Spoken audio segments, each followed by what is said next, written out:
Yo. Back up in the building for another birthday edition of the Harry's Drinking Again. I said the Harry's Drinking Again Pubcast. That's right. Birthday edition. Not that I really give a fuck about my birthday. Didn't mean to curse right off the bat, YouTube. Not that I really give a damn about my birthday. But since I got a fellow brother podcaster here, as well as a couple more joining me, I figured, what the hell? Let me go live, do a little something. We're also getting ready to play WDJY. We got the first edition of the podcast, 99.1 FM out of Atlanta. Shout out to Hype Media Global. Did I say, I didn't even say it, but I am your host, Harry Too Scary, aka Mr. Harris. Brother Ray to the right of me. He's going to be on here in a minute. I just want to talk to the people, speak to the people. As you know, we do here.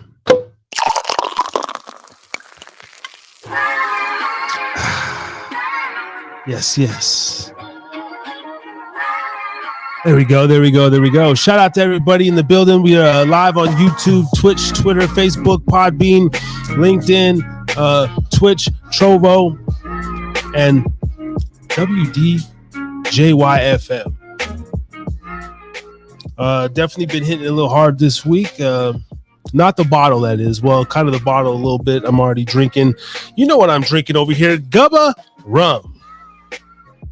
If you don't know what Gubba rum is, you better go to gubbarum.com and find out. They got two different selections, Gubba Silver, coconut infused, and they got the Gubba Gold, which is your vanilla. It goes great in coffee. Also pancake batter. Yeah. Made some nice pancakes. And we're going to have Bline of Bline Entertainment LLC join us, as well as CA Canooble. You can catch Bline, I think, on episode 68. They deleted the episode because we were talking about the schmovid. And so we won't be, probably get into that tonight, but, stay with, yep. They're trying to come back, with the whole thing again, so stay vigilant. And I was going to wear my fancy little things, but it doesn't show up on the green screen. So we got some nice aesthetics over here. Me and Brother Ray. So we're going to get into some crazy little topics. I'm sure, Bline's going to bring a few things to the table. Ray's got some stuff to get off his chest. Like we said, Bline, CA. I'm going to send a link out to Alonzo and just some random people and see who the hell stops by. Send one to Jonah, too. I will send one to Jonah. Yeah. We'll get, yeah. Like the people gave up on him, man. Salute to Therapeutic, but they gave up on you.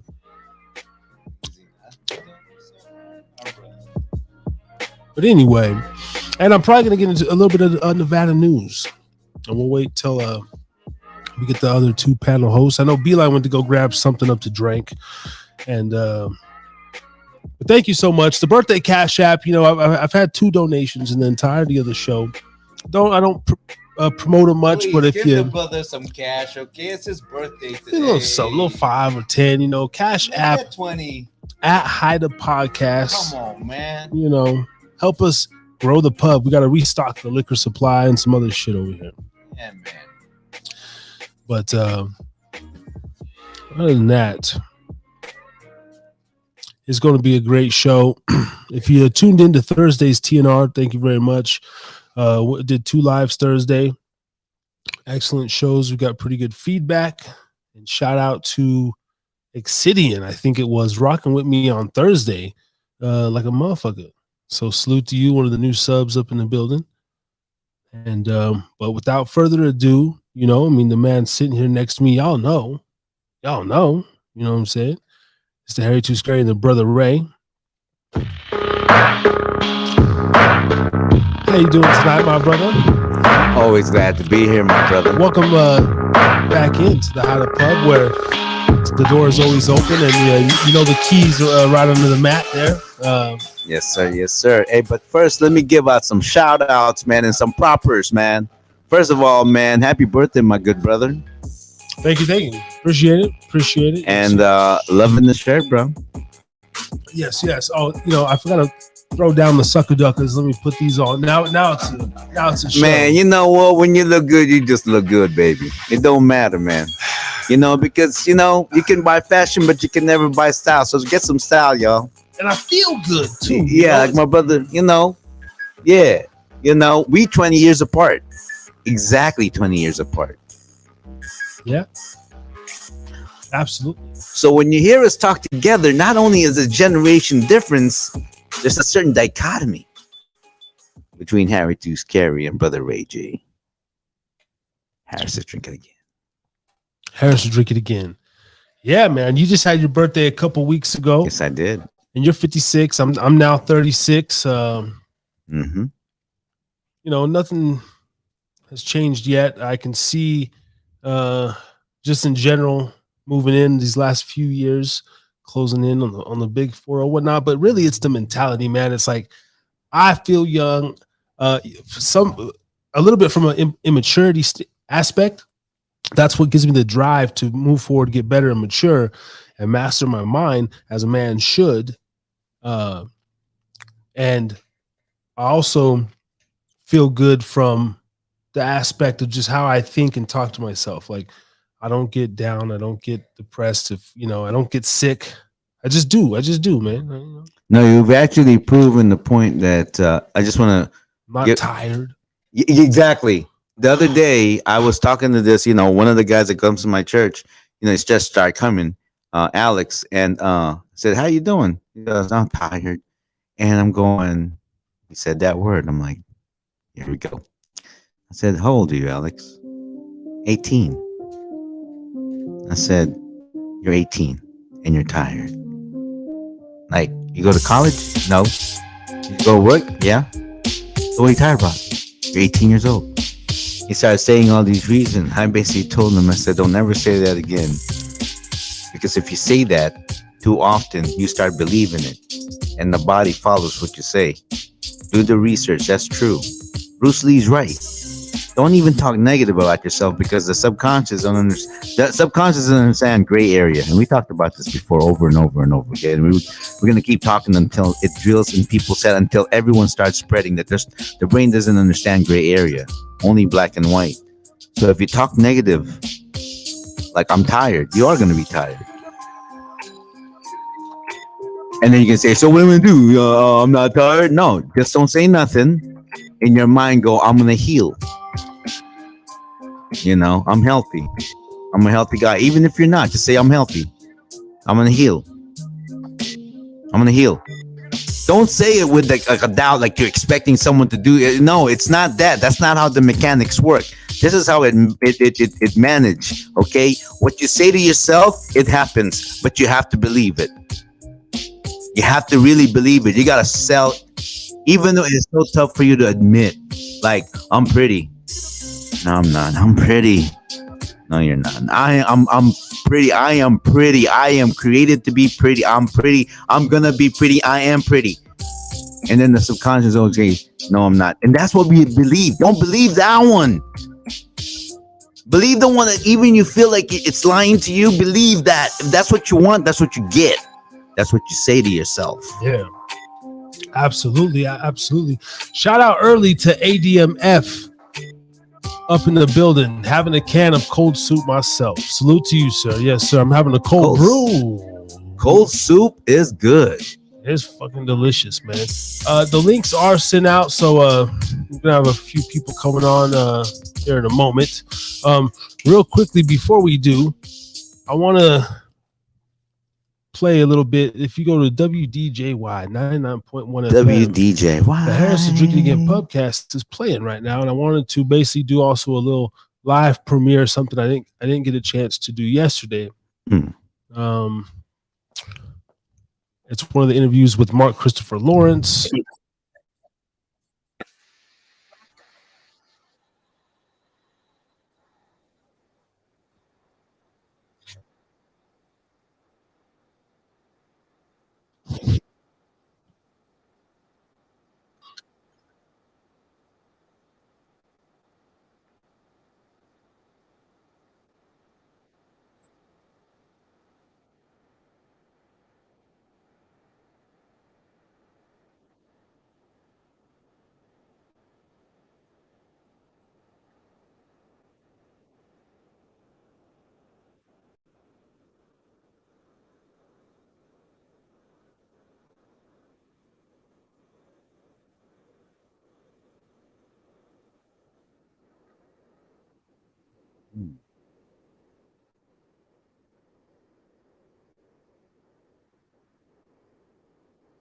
Well, what I want to say real quickly, man, I uploaded the Stephen J. Rubin interview.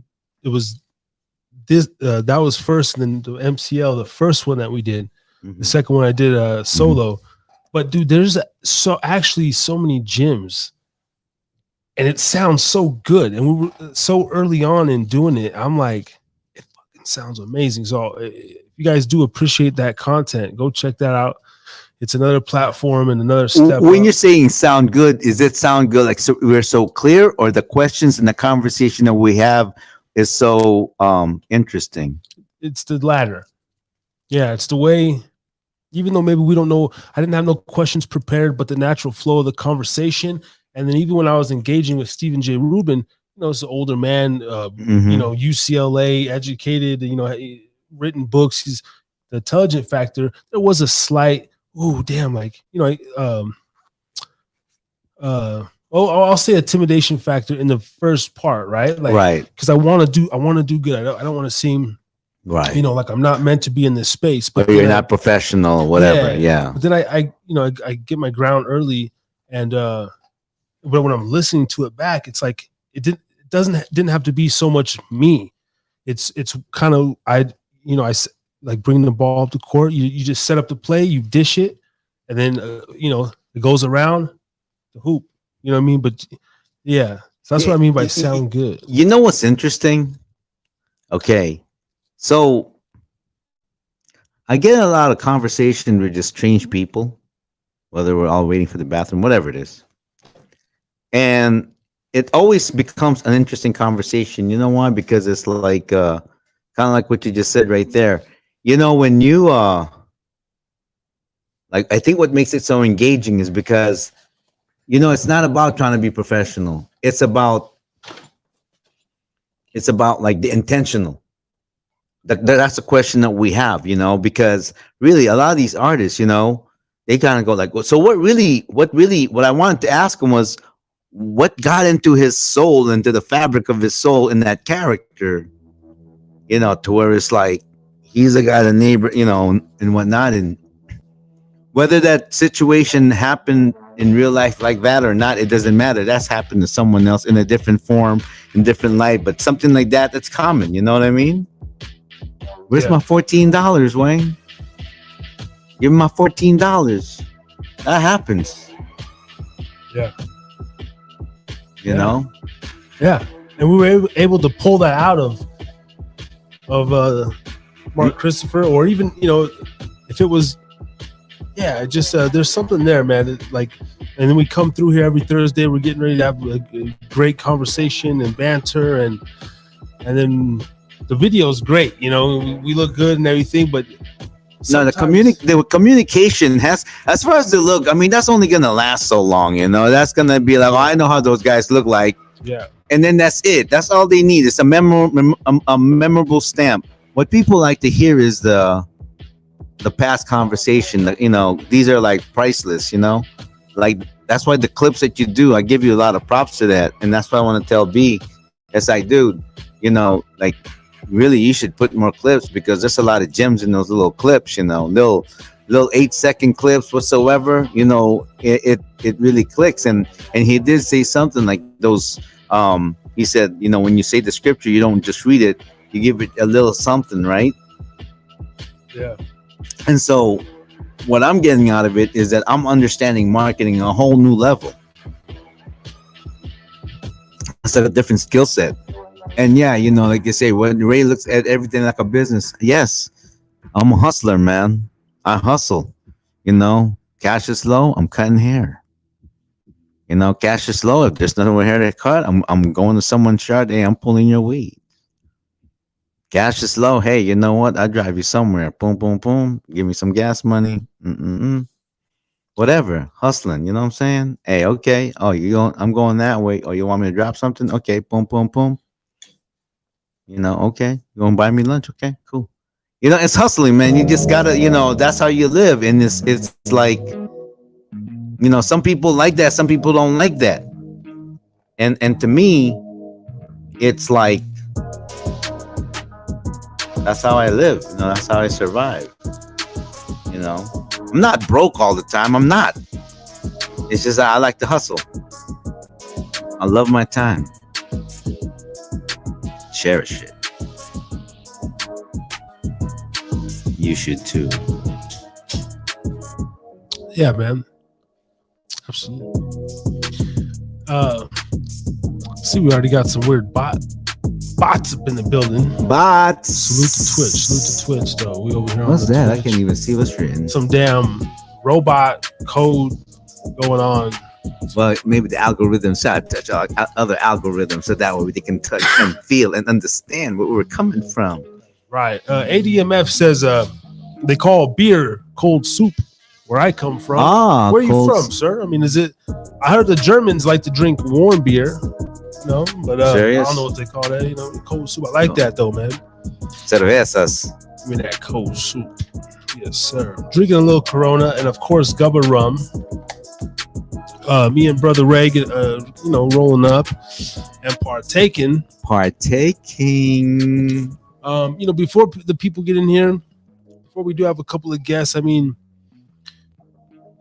let's okay, that's up in Wisconsin. Salute. Wisconsin, what's cold up? Soup and cheese and shit, huh? Cold soup and cheese. Man, you're gonna have some amazing aromatic farts tonight. My half gay brother lives in Wisconsin somewhere, man. Why you gotta say half gay? Like what is even a half gay? What does that even mean? Wait a minute. You mean your half brother? Because that didn't come out right. Half Harry's gay. Well, sometimes I am, and sometimes I go hetero. I mean, yeah, he's a wild man. I don't know. Okay. I don't know, man. Salute to him. Maybe he's man. like bisexual. Yeah, I guess that's what I mean. Shit. Okay, all right. That's what I mean. And he's also my half brother. And he's also okay. So you put the two together, man. 2 in 1. Why not? Okay, I'm digging it. Digging it. Yeah, Jimmy says so. He's bisexual. Yeah, I believe so. Okay. He just takes the tip. Yep. Okay. Just all a little bit, Okay. But yeah, he ran away from the desert years ago, man, and just found himself a lovely, Caucasian woman. Not to bring the race into it, but really. Oh, he no longer gay. Really did him well though, man. Like he even called me the first day that he met her, and he literally told me, and he met her off some fucking site, not even POS, it was some like date hookup back in the day type shit we used to get on. And he was like, brother, nah. Even before she got, I don't know. This is how it's weird. Even before she got to the room, he just by talking to her and her pics and the little how you would get that rush when you used to meet bitches online and shit. He told me, he's like, bro, I'm gonna like marry this chick, and he was always like kind of down in his luck too. And she drove from Wisconsin. I think he was in Montana or North Dakota doing some work. She drove to get him and just basically saved the man. And then he came out the closet a little, That's what you call true love. I mean, not only did she come down to him, the dude flipped the script, went back to what it is, and you know what? Now he's all good. All because the love of the woman. See how powerful that is? It's powerful, man. You don't understand. A man and a woman together. No, it's definitely some powerful stuff. It's powerful. But he's still on a little simpish side of things. Well, that's okay. And then that's why he has to just listen to some Harris's drinking again. But he kind of lost his feng shui, which is good because maybe his feng shui, the path that he was on, he would have been dead or in prison, and he's not. And he's a fucking homeowner in Wisconsin, but he's like, bro, last time I did talk to me, he's like, I'm never going back west. Like, I'm done. He's like, if you want to see me, you got to come up here to Wisconsin. And I said, all right, man. Hey, that's cool. Wisconsin, right? Yeah. Okay, Wisconsin. Sounds like pretty territory, though. Green Bay. Let's see. What else we got here going on in the motherfucking building? Strong. When you put the beat on. Love is the most powerful force in the universe. Yes. Love is just so powerful, man. It can beat anything. It can beat anything, literally. I think that's what animals are made for. Dogs and cats, they're just made to love us. Yeah. Like the unconditional kind. Yeah. Is it because they don't have like a conscience like we do, so they can't really make a good and evil choice. It's more like natural instinct. I mean, is it because humans are, we have that. I think they were just created with this innate patience for humankind, to where we can be like crazy, and no matter what, they'll still be loyal. Especially dogs. Cats are different, because we had cats that ran away. Like, no, I'm not gonna be here. No, not gonna be here right now. Too much heat in the house. Gotta leave. But a dog will take it and still be happy. You won't get emotional, when you get mad, and they're gonna behave, and then they're gonna feel like you fall in love with dogs, man. I love dogs. I love dogs, man. And I don't see. I am not a dog lover. I don't like dogs. I don't like animals, man. Really, I like dogs more than cats. Let's talk about love a little bit. Let's talk about love. Let's talk about why the world. I mean, and I get it. I'm all about love. You know what I pray for? That's my favorite thing. I love to love. Okay, go ahead. Well, I'm not ever gonna like hurt a dog. None of that crazy shit. I know. But I literally tell people like, or when dogs come up to you and like, I get like, they're just annoying to me. Shit like that's annoying to me. Right. I did have 2 dogs that I loved when I was a child. A little ass dachshund wiener dog named Hida, and then a pit bull named Jesse. And then actually a little other chocolate lab named Sassy. Okay. Since we're on that topic, I don't mean to cut you off because I'm going to lose track of my memory. Okay. You're the one that got me this whole understanding of energy and power and all low voltage and everything. So what did I do? When my brother tells me something, this brother over here takes it to heart, and I do my little research. Okay. All right. So animals, especially dogs and cats, dogs especially, they have this amazing innate voltage power in them that actually hits our endorphins, and is so good and healthy for us. It's a healing factor, right? So when a dog comes to you, the fact that it wants to smell you, I believe this. And who introduced me to this? And I'm a Bible guy, and I believe it. And I'm understanding the correlation between what science is now. Means you're good, decent motherfucker, because they can smell like bad people. Yeah, and when they do that, what happens is that their positive energy comes to you, or like the Holy Spirit, boom, and then you have this feeling of love. So if you go shoot whatever, you can do that, but you're wasting the essence that they give, because we're all about energy, bro. So if a dog comes to you, dogs and children, boom, when they give you this energy, boom, boom, boom. And I tripped on that, and I did some research. I said, no, that's true, man. No, it makes sense. But I've always known, like, I've always been like a dog magnet and like a baby magnet. Shout out to my little nephew who I just met a couple weeks ago as well. He was like, like, or even in like Bline or something, a baby, they'll be holding their baby, and then they'll just be fixated on you, and then the mom will be like, oh, he likes him, or something. I'm gonna stand there like, oh, baby, and I'll be like, oh, baby. But I believe that, they feel your energy. They can feel your energy 100%. Like, but at the same time, fucking get away from me, little dog. You're selfish, motherfucker. That's fine. You're loving, but you're selfish. Me, I'm just loving. Just loving, all the way. I'm definitely a little guarded, and you are, but that's you. That's you. That's how you are, and everything. I get it. Not me. I'm very like hug everybody. Yeah. See, I don't want to be hugged. Like, I don't care, man. I want to live like that. I want to go to like all over the world and just have kids around me, and I'll be just Uncle Ray G, Brother Ray G, just a bunch of kids and everything. I want to go to Ghana, man. Well, I mean, be careful how you word that these days, because they'll do some AI shit, and then you'll be in fucking court. Right, Brother Ray wants to be around a lot of children, but I'm being like being pedophile and everything. You know what? No. I tell you what. It's really funny that you mentioned that, and you know what? I'm ready for that, because you know what's gonna happen? It's gonna come back to them, because I truly believe that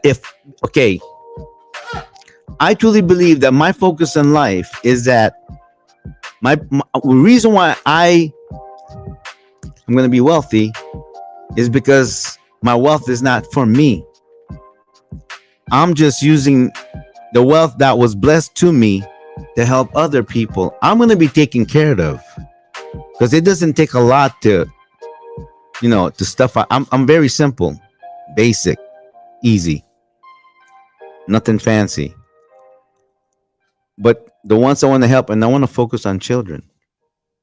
And so because of that, anyone that's trying to say, oh, he's a pedophile whatsoever, go ahead. Put whatever you want on there. The truth will always rise up to the top. Yeah. And that's what I'm trying to build, because I just want to help children, and it's not like I'm doing any type of just not me and everything. Yeah. And, you know what I mean? No, of course not. Of course not, my brother. I know, but no, I understand what you're saying. And if that does happen, the right people are gonna protect me. Oh yeah, I'm gonna be the first one out there. The front lines be like, oh, ain't no fucking way. This and this and this. Yeah. And then I'm gonna become hated, and then they're gonna, Yeah. But also, it's like a lot about character assassination and Yeah. stuff. Yeah. The sad thing is even me not being necessarily on either side. Yeah. But I can see how they would, even with Chastise. even with me myself, but like they would try to do that to ruin your reputation. Yeah. Yeah. And then of course they know how with different popes or pastors, they try to put those charges on them and shit anyway. Yeah. Yeah. A distraction.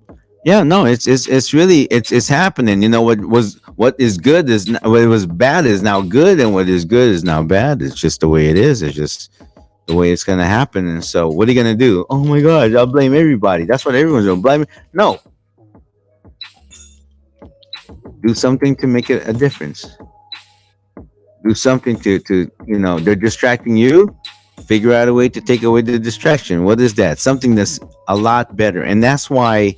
This whole thing with Harris is drinking again and talk to true. Why we create this platform is because, For sure, Bline. we want people to come together. Come together for sure. Yes, Come together for sure. I said, yes, yes, Mm-hmm. yes, y'all. Yes. Yeah, I'm teasing y'all. Yes. Yeah, I'm teasing y'all, man. I ain't rapping yet. We ain't rapping yet. No, but okay. In this, since we started this basically together, and you definitely been doing pods with me since January 6th of 2022. That was the first upload of this channel, and then we doing your own stuff right now. But how has your mission changed, or your perception changed? Maybe from just hey, we're having fun, we're just men talking shit, and then hanging out. But then it moved you enough to want to branch out, do your own thing, and then, but still, and then like the whole picture. I don't know. Just what's your insight now? My insight has expanded actually, because we're on two different platforms now. Yeah. And the fact that your platform is scaling and mine is gonna start to scale. The whole thing is just, I look at it, I go, you know what? This is really the movement of success. You know what I mean? Yeah. Like it's progress. It's not big steps, it's little steps. And I'm learning a whole new way of marketing, a whole different way of communicating. I'm understanding the power to this, and I'm also been watching you. What's been doing that's changing you for the better. Me too. Yeah. Like a more. I took for granted in the beginning. I still say some wild shit. I still speak my mind no matter what. But I took for granted, like maybe I was more loose lip. Like there's a certain power and responsibility that does come with the platform. Absolutely. Maybe not yet entirely, but if you kind of want to succeed somewhat, whatever your version of success is in this business, there is like a sort of biting of the tongue, or maybe you have to kind of do an artful maneuver to get your point across. If you do want to, Right, you gotta hit it in the more. You can't just right away just hit it right in the nuts, like what we used to do. Crack, you know what I mean? And then we go, oh, wait a minute. And too, it's just a matter of it's like writing a song. You gotta know how to stretch that last word on the lyric. You gotta learn how to let it ride. You know what I mean? In the beginning we just chat until you started editing, right?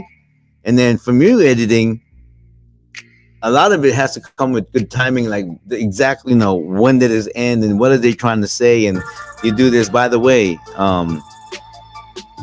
shout out to your editing skills, bro. Little pinner. Yeah. Shout out to your edit. No, just I appreciate it. Definitely just doing whatever I can. It's really learning 100% on the job. I just be researching shit, tinkering with shit, and then finding out about different like services, and hopefully one day we get to that level where we can get like video editor. We talked about it, but it's something I enjoy, right? It's when you came over today, I was playing a little UFC, and my son, he jams on the fucking PlayStation a lot, even a lot more than I would like him to, but I don't know. It's just, again, I'm one of those parents where it's like, fuck. He'll get tired of it. He'll figure it out. Trust me. Yeah. I went through it.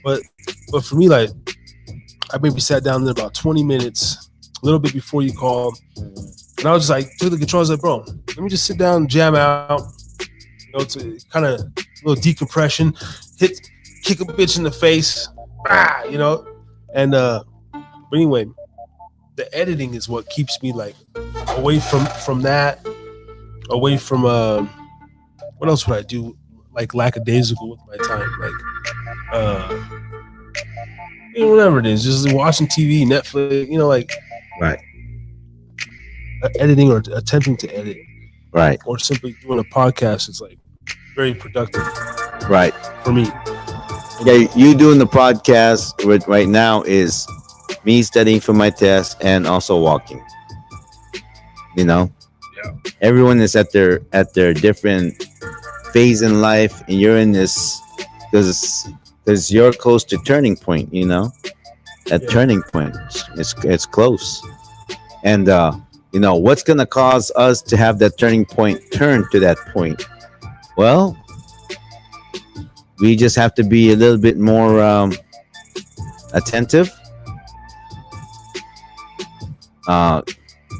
We have to be a little bit maybe more curious. Maybe we need to,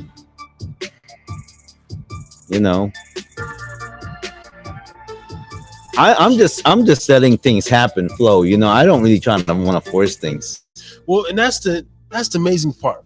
And I don't want to take it back, but I'm gonna always take it back. From my DMT experience, fuck all the other bullshit. Synchronicity is the one word, beyond, love and warmth. Those are the three words off my DMT trip. But in my trip, it was telling me about alignment, and like that's what was taking my stress away, and like releasing me of all this buildup. Mm-hmm. It was just kind of like, alignment, like everything's good. And I'm naturally that dude anyway. I'm just like fucking low key. Very low key. Super whatever. Very low key. Like if on the show, that's when you'll see Harris hyped up. But in real life, this is me hyped up.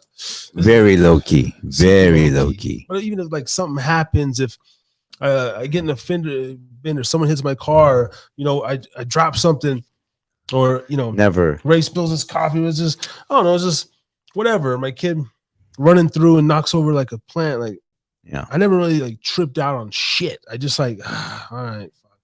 I just kind of mumbled to myself, and I'll just clean it up.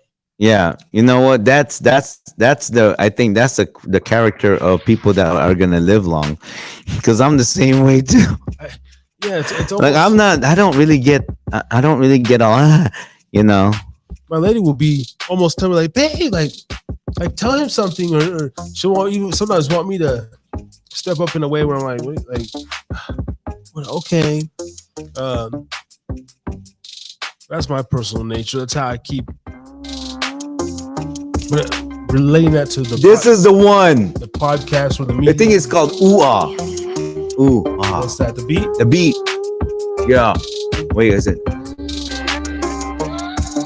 I think I got this. See, this is why I love hanging at the pub. I can do this for a living. Oh yeah, we pay people to hang out here and drink and spend their money back with us, and we rent them out little beds in the back. That's the tier 4 wino. We have a tier 1, 2, 3, and a tier 4 wino. The tier 4 wino, they get you the room, a little cot in the back, and free drinks, depending on different times and shit. Right. Oh, I don't want to open that again. No, it's a great life. Give me 1 second. Might lag. Sorry, I gotta opened up the wrong file here.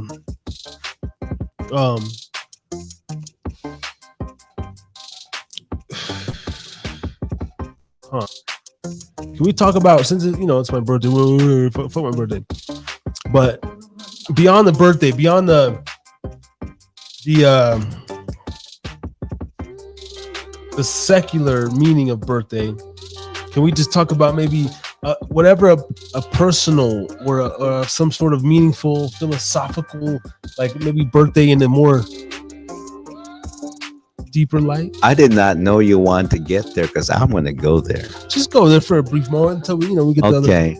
First of all, this is the thing I'm amazed about. Lately, for some reason, I've been into some biological, scientific thing lately. And okay, so there is about 250 million to 900 million sperms fighting to get into that egg. But only one sperm gets into that egg. And not only that, the egg knows which sperm is going to go in it. Yeah.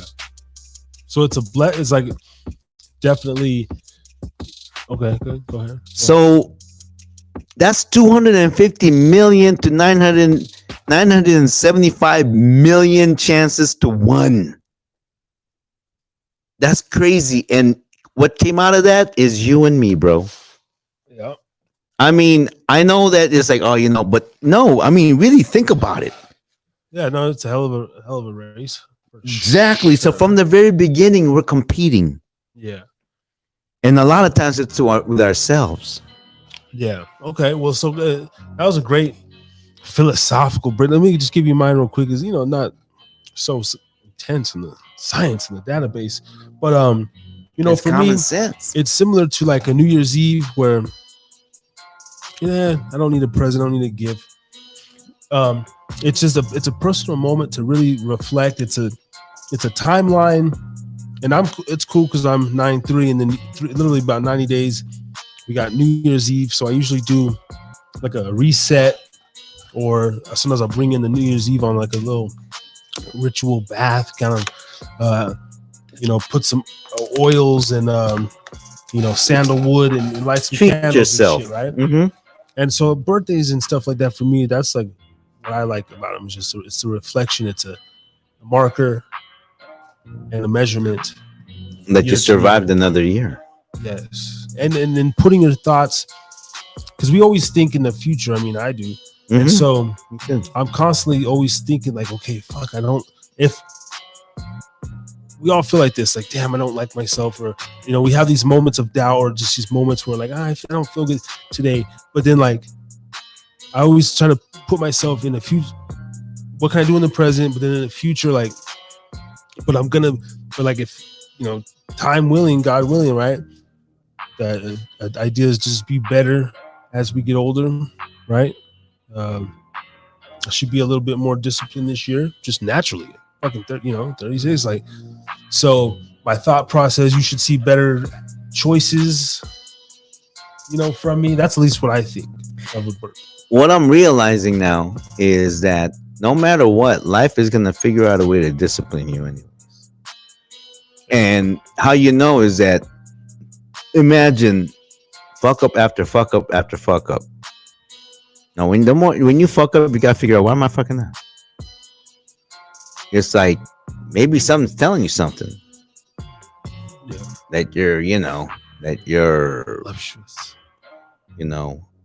Maybe the world is, maybe life is telling you something, and that's another thing. So yeah, I truly believe in that aspect, and because if we have this thing, I have to now. Okay, so this is a trip. When I was your age, and there were times when I would think in the future, because that's always I think. I always envision the future. Exactly how I'm looking right now is what I had in my mind when I was your age. Mm-hmm. And when I was your age, I was a little stocky, little chubby, and I thought I lost weight. And I look at the pictures I got now of me back then. I go, man, I was a little kind of roundish, And so, but this type of physique, there's this thing in my mind. I always know sexy at 50, right? Because I was trying to plan on 40, but I tell you, dads, okay, I'll tell you this. Your dad's in your 40s, unless you got started young. But if you got started like, maybe having a kid like almost close to 30, 25, close to 30, you know what? In your 40s, you know what? Just maintain. Just make sure you don't have a belly. That's all I'm saying. You've always been pretty disciplined since when I met you, and it's maybe a lot of men are at different timelines and levels with their growth, but like for you, I mean, because you said we're more pudgy or more. I was a little bit more plump. Like, was it though just because you're still kind of young, like you're still fighting? No. When you're younger, I'm also realizing that your muscle structure and your fat structure is a lot different. Yeah. Or like 20 years ago, mm-hmm. you're more likely to say, go to just eat like a crate. Oh fuck, like a whole thing of ice cream and have pizza and all this shit. And like go to bed and kind of wake up and then what did I do this to myself? Rather than as opposed to now. You probably even eat that earlier in the day. Okay, so on that one right there, if I eat now, because of the advantage of this is that if I eat too much sugar, then my body goes, that's enough. No, I can feel it. Feel it. So, and I don't like that feeling. So later on, I just, that's why I know a lot of people who are like my age and have a weight issue is because they just don't, they're really not obedient, or they're not being obedient to what their body's telling them. They're fighting it. Truthfully, especially someone that's pre-diabetic right now. I know the symptoms of a pre-diabetic. I could have been there, but because I obey what my body says, I slow down on my sugars and everything. Because I don't like that feeling, and because of that feeling, what happens is that it affects my prostate, and when it affects my prostate, it affects my peeing. Yeah. And you got to think about those things, you know what I mean? So here I am, me, guy that I could have been doing my show, but because there's something on my microphone, I'm that guy. That's my fault. It's like I like things to line up, and you can't. It doesn't happen like that. But I make do. But right now where I'm at, but anyways, going back to the question of, I just learned how to listen to my body. Yeah. And that's kind of what I'm just getting at, is like, that's how I feel. Yeah. I'm on the path too, is like, yeah, I know, but there's still a weakness there where it's like, oh fuck, one more night, like I'll start again tomorrow night, right? And then, but as you maybe get really do age, you say, okay, I might really not have too many more nights. Yeah, yeah. And you know what, too? You have a young son, and he's at that age, 7, where he will probably eat some junk. Yeah. He loves that kind of stuff, Salute. Well, and I ate a little junk with my kids. It's just because you have a family. But just make sure you have a routine for yourself, like a workout routine. I need to get back on that, but I have a general fitness routine, and I have a rule for myself, like and a rule of fitness for him, not like a regimen, like whatever, but just a general not concept, right? Like, and I'm, you gotta snatch shit away. You gotta snatch shit away. I'm the dad who snatches shit away. Yeah, and then like still forces the kids to do shit. Seriously, like force them. That's good for them. Force them to like eat something, and then I'm fucking petty, man. There's times like and I know the kids, so then say like if we have like a treat or there's a box of cookies or whatever the hell it is, like I'm not that hungry. Sometimes, not all the time, but like they don't eat, then okay, fine, and they'll go off, and then but like I'll hide that thing that I know that they're gonna go, and where's this at? Like, I don't know what you're talking about.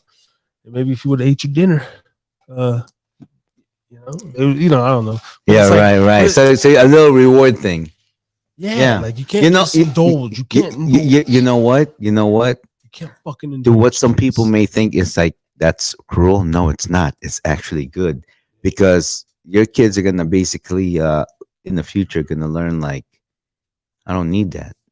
Okay, we got Bline up in the building. Bline.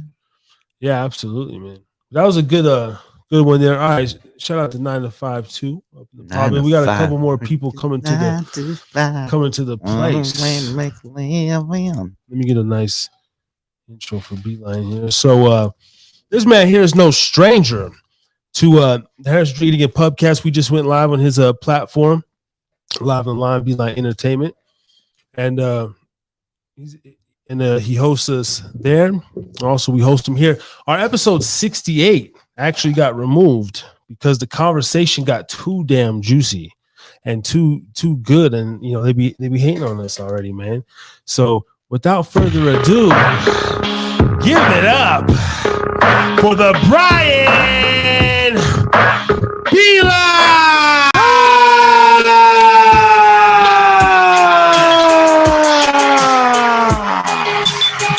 Back at it. Yeah. Squeeze up in here. Make some adjustments. Yo, check it. I'm in the building with Harris. He got his boy and he's wearing the glasses. It's his birthday, all in the masses. We doing the dig and I've been up for the classes. It's the Bline. You ain't gonna see mine. I'm so bright from the B shine. I get light because I don't know. He's the beehive, the Bline man, living all alive. Trying to get it, ripping. That's I used right. to be really good at freestyling, yo. I used to be real. I was never like real good at freestyling, but I was good at spitting. Period. I was a fucking beast spitting, yo. Not me. I just do it. I don't care. Yo, me and Raven, I got a couple of clips I haven't even dropped yet because, again, am I loving my own content ass? I keep listening to them back, and I'm like, because like when you release a reel or something, it's like I know you only get that instant satisfaction, but then sometimes I'll be going back to shit, and I'll be like, if you get a few more subs, like, damn, I wish I would have released that now, or like, you kind of want to, and then you'll reshare and stuff. Yeah. Oh yeah. That's why you see. I constantly post. I just posted the clip we did off our first episode. I reposted that. Us talking about watching porn and shit like that and jacking off in the restrooms and it's stupid, right? But it's funny as shit. And it's like you one thing I've noticed about content, bro. Like I said, like ever since I was younger, man, I've been watching rappers, I've been watching musicians, all that shit. People get into this state where they make something and then they're like, oh, that's old. Oh, that's my old shit. But there's mad people who ain't see that shit yet. There's people who ain't never known that. So when you made that shit and it was the hottest shit in the planet when you was making it, it's still the hottest shit in the planet to somebody who ain't hear it yet. So it's like constantly just I'll go back fucking to I'm thinking about trying to go back to some of my old shows, like my number 20 and 30, and just hitting like those episodes. Even though they was kind of shitty, there was still a lot of good content in them at the time. That's exactly what I'm doing with the Spotify, and that is like I just uploaded episode 13 today because I had such a started in 80, and then so I wanted to still go from 0 to 80 and build that whole new people that haven't heard it. They're just listening to like some guy like episode 13, and it's fucking, it's just cool as shit, man. I love it. It's like this pubcast. It's like, what do you call it? Audio, like you're writing a book. Audio, like you're it's like you're writing a book. Yeah. It's like being told like this, and like a biography. Yeah, like a biography. They really are. You crazy as shit is, yo. I think about this all the time. My kids are gonna look back on this, like, I heard y'all talking about like health and shit. Yeah, look at Grandpa. That's how Grandpa looked with a beard. Yeah, and different stories that you've told, and like it's gonna be there for as long as YouTube and shit is here. Yeah, like damn, Dad, that's you, 56. What? I won't be like that too. You know what I'm saying? Yo, that's you, Dad, 36. Ooh, all right. Let me see how we can go into it. Yo, it's late, but I got the words. I'm too strong for shit, so I skip the birds. Ain't nobody flipping B because I flip the words, and then I kick your ass and I take my turn. If you don't let me get it, I'm going to take it from you. I'm the man that you see that you hate that's coming, because I'm getting ready to take over every state and every way, everybody, every pay. Ain't no time for nobody thinking I ain't going to be with it when I'm speaking. I'm going to keep going to keep flowing. It's Harris in the building, and we going to keep knowing, because he going to be there. Consistency, stay going. You ain't never stopping him, and he stay flowing. Yo, it ain't no strain in the game where I'm going. My thing is a little strange, but you can't take it over the game. I keep going off my brain because I'm fucking insane, and you ain't never seen nobody do this motherfucking game the way that I am. Flipping it and sticking it back until you seeing it. Then you ain't coming to tracks. See, that's why they need me. They want the body. How I'm moving, grooving. You're talking, rapping on Bline. Don't stop it. Keep going. I'm rocking. Let's do it. Got some drink in me now. I walk back to life and shit. There you go. That's what we do at the pubcast, baby. That's right. Can you still hear yourself and the music and everything okay, or does it sound too over? The music is probably a little loud. If I were to give some honest criticism, I think it was like better. That sounds better right there. Okay. Yeah. Cool. Right there. I was going through that same shit. I started doing gaming now. I'm fucking playing games online. Yeah. I love it, bro. I fucking love it, yo. I was gonna ask you, because we just brought that up. Like, well, I just use that as a reference. And sometimes me and Brother Ray get into that. Yeah. I love video games too. But I grew up playing, right? The Sega, the fucking Super Nintendo. I'm a PlayStation guy. Oh yeah, me too. I bought my son the PS5 for his last birthday, and then I made him a little Twitch. I made him a Twitch because he be watching all these other kids playing, and I'm like, I don't want to just like him to show his face and all that. So I'm like, I'll make you a little account. You can talk your shit, and we'll see what happens with it. But I don't play video games anymore because personally, I gotta be honest, dude. I feel like a lazy fuck if I'm just sitting there playing video games and you hungry? No, I'm not, man. My ribs are hurting, man, because I did some planks. Oh. Yeah, I'm sorry, man. Ignore me, man. Don't even worry about it. It's just right here. It hurts, sore. Okay, sorry. No, but because I've thought about going down that road too, but like it's fun as shit, bro. Yeah, and but like, you know what else? Your experience, like, and just like you said, bro. Like I've always played games and shit like that or whatever. I love playing games. Like IT Tiff, she loves games, yo. She's a fucking gamer. Like she's probably like a harder gamer than me. Like she's been playing this, like she'll take one game and play that shit 450 times to try to get like all the the trophies from it and all that stuff. I'm more of a like I'll get a game that I like, or I'll get a sports game, or like a fighting game and shit like that, or whatever, and I'll play that shit to death. Like I'll fuck with everything. But yeah, like you said, I wasn't really playing my game too much. Like I'll buy a game, have intent to play it, but as far as like getting a chance to, I wasn't really doing it. So it's like I was trying to get my son into gaming and being a gamer. We went into a store one time. He saw the desks and he was like, "Oh, I want to do that." I'm like, "Yo, I will build you in that shit. Like you can be J Flash." We had a name for him, everything. I was making logos, everything for him. But kids, man, fucking finicky. He didn't want to really. He wanted to do it, but he didn't want to do it. So he kind of fell out of it. And I was like, "Yo, listen, maybe I should just lead by example." And I was gonna make my shit because I wanted to do it. I was kind of getting into it while I was making it for him. And I was like, "Man, I'm just gonna play a couple games and just talk some shit and just have fun." And yo, it's a lot of like stress relief. Like I just sit there and play the game. Sometimes you get a couple people watching you. Sometimes, ain't nobody watching, but you're just playing, you're talking your shit. It's fun, bro. I fucking love it. I'm about to start doing it again. Yeah. I was gonna. It's a lot of fun. Because Ray came over and I had a chance. My son be hogging the PS5, and there was just I went for a walk. I did my little thing today, and it's raining over here. And I was like, man, I took the controller. I said, get over here. So I started jamming out some UFC 4, doing career mode. And I'll be honest, man. Like, see, for me, I have to be honest, dude.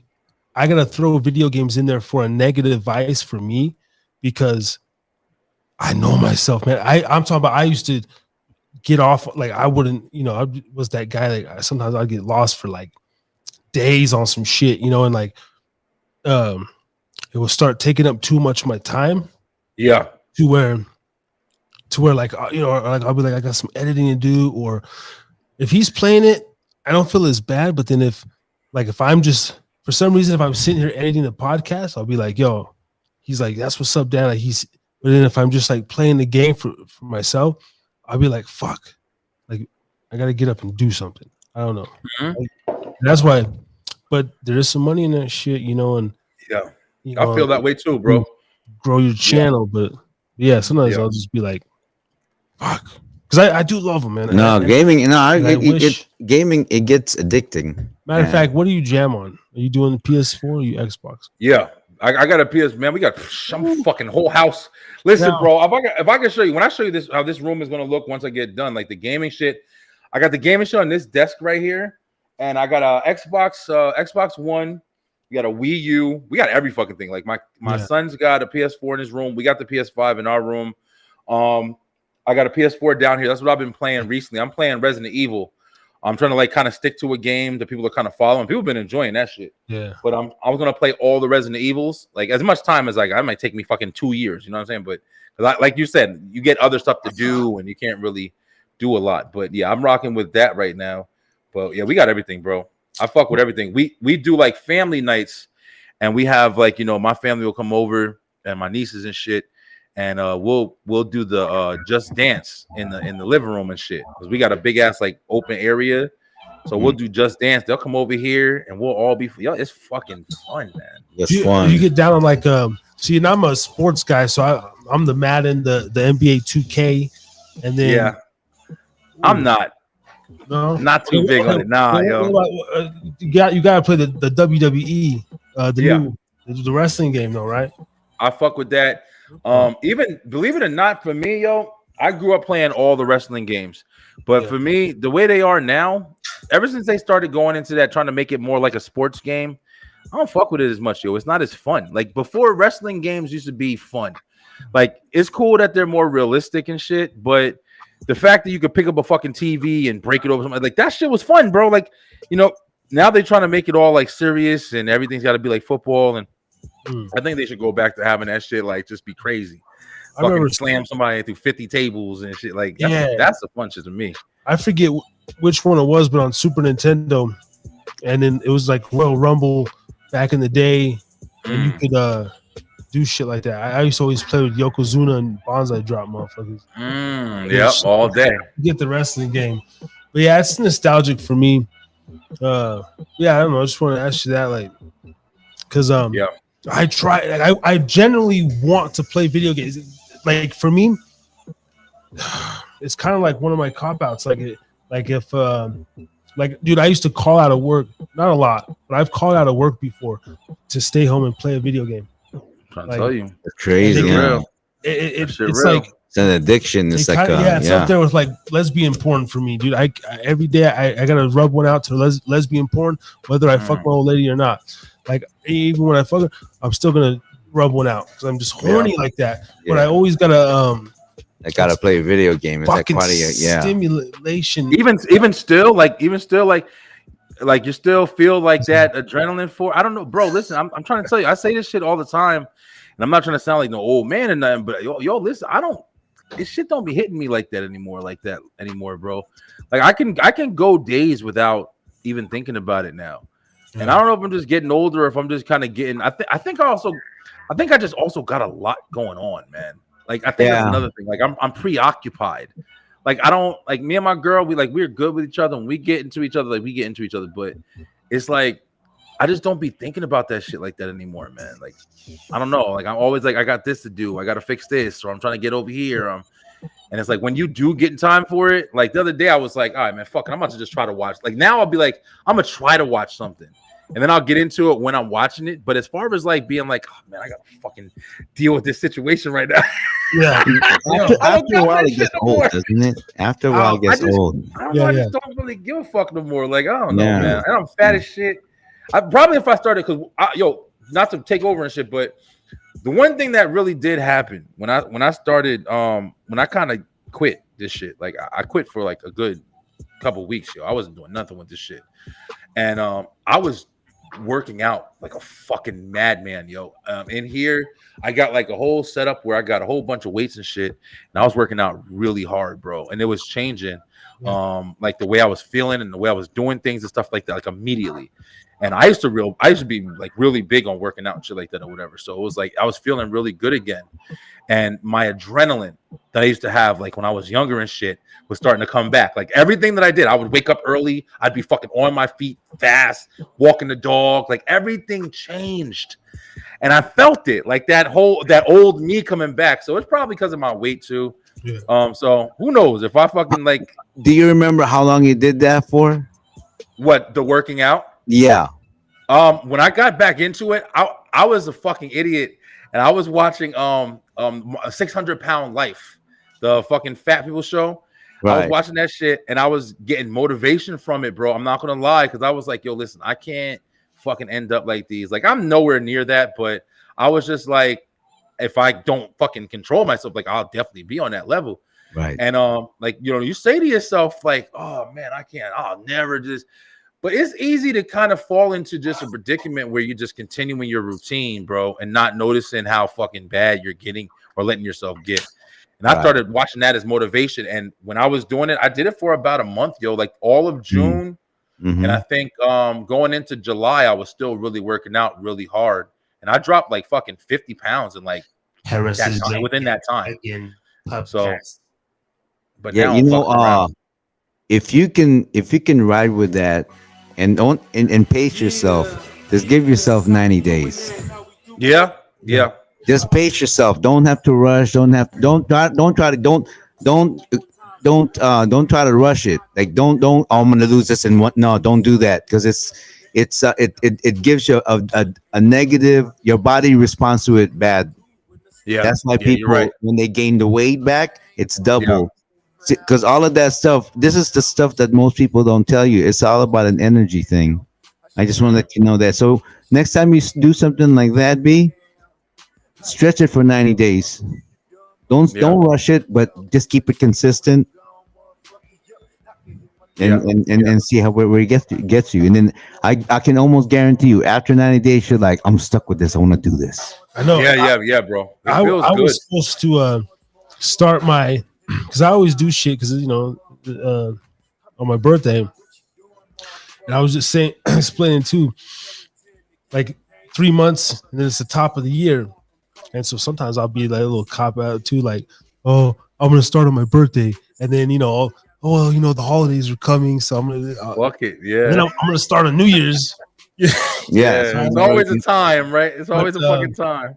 But I'm just give yourself 90 days. Whatever that 90 days falls, it could be in the middle of the month, and then 90 days. 90 days is the cutoff because that's I don't know. There's something about after 90 days that your body just makes up its mind like, okay, we're going to do this. Yeah. Yeah, you're right. You're definitely not wrong.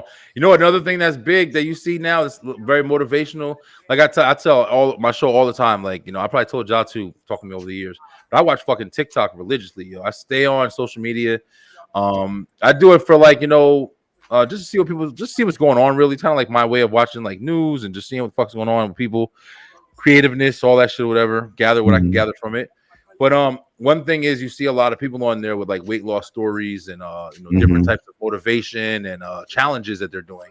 Right. And you see the ones that say, like you say, Ray, like, you know, 90 days, you'll have like, hey, for the next 30 days, don't have any white meat, don't have any this, don't have any that, don't have any, and just like taking like, you know, just kind of spelling it out for you, like, you know, just kind of showing you, hey, try not to drink, try not to smoke, try not to do this for 30 days or whatever. Okay, you know what? Oh, yeah, You know what I mean, because I'm sorry, because what you're saying, I'm not disagreeing with you.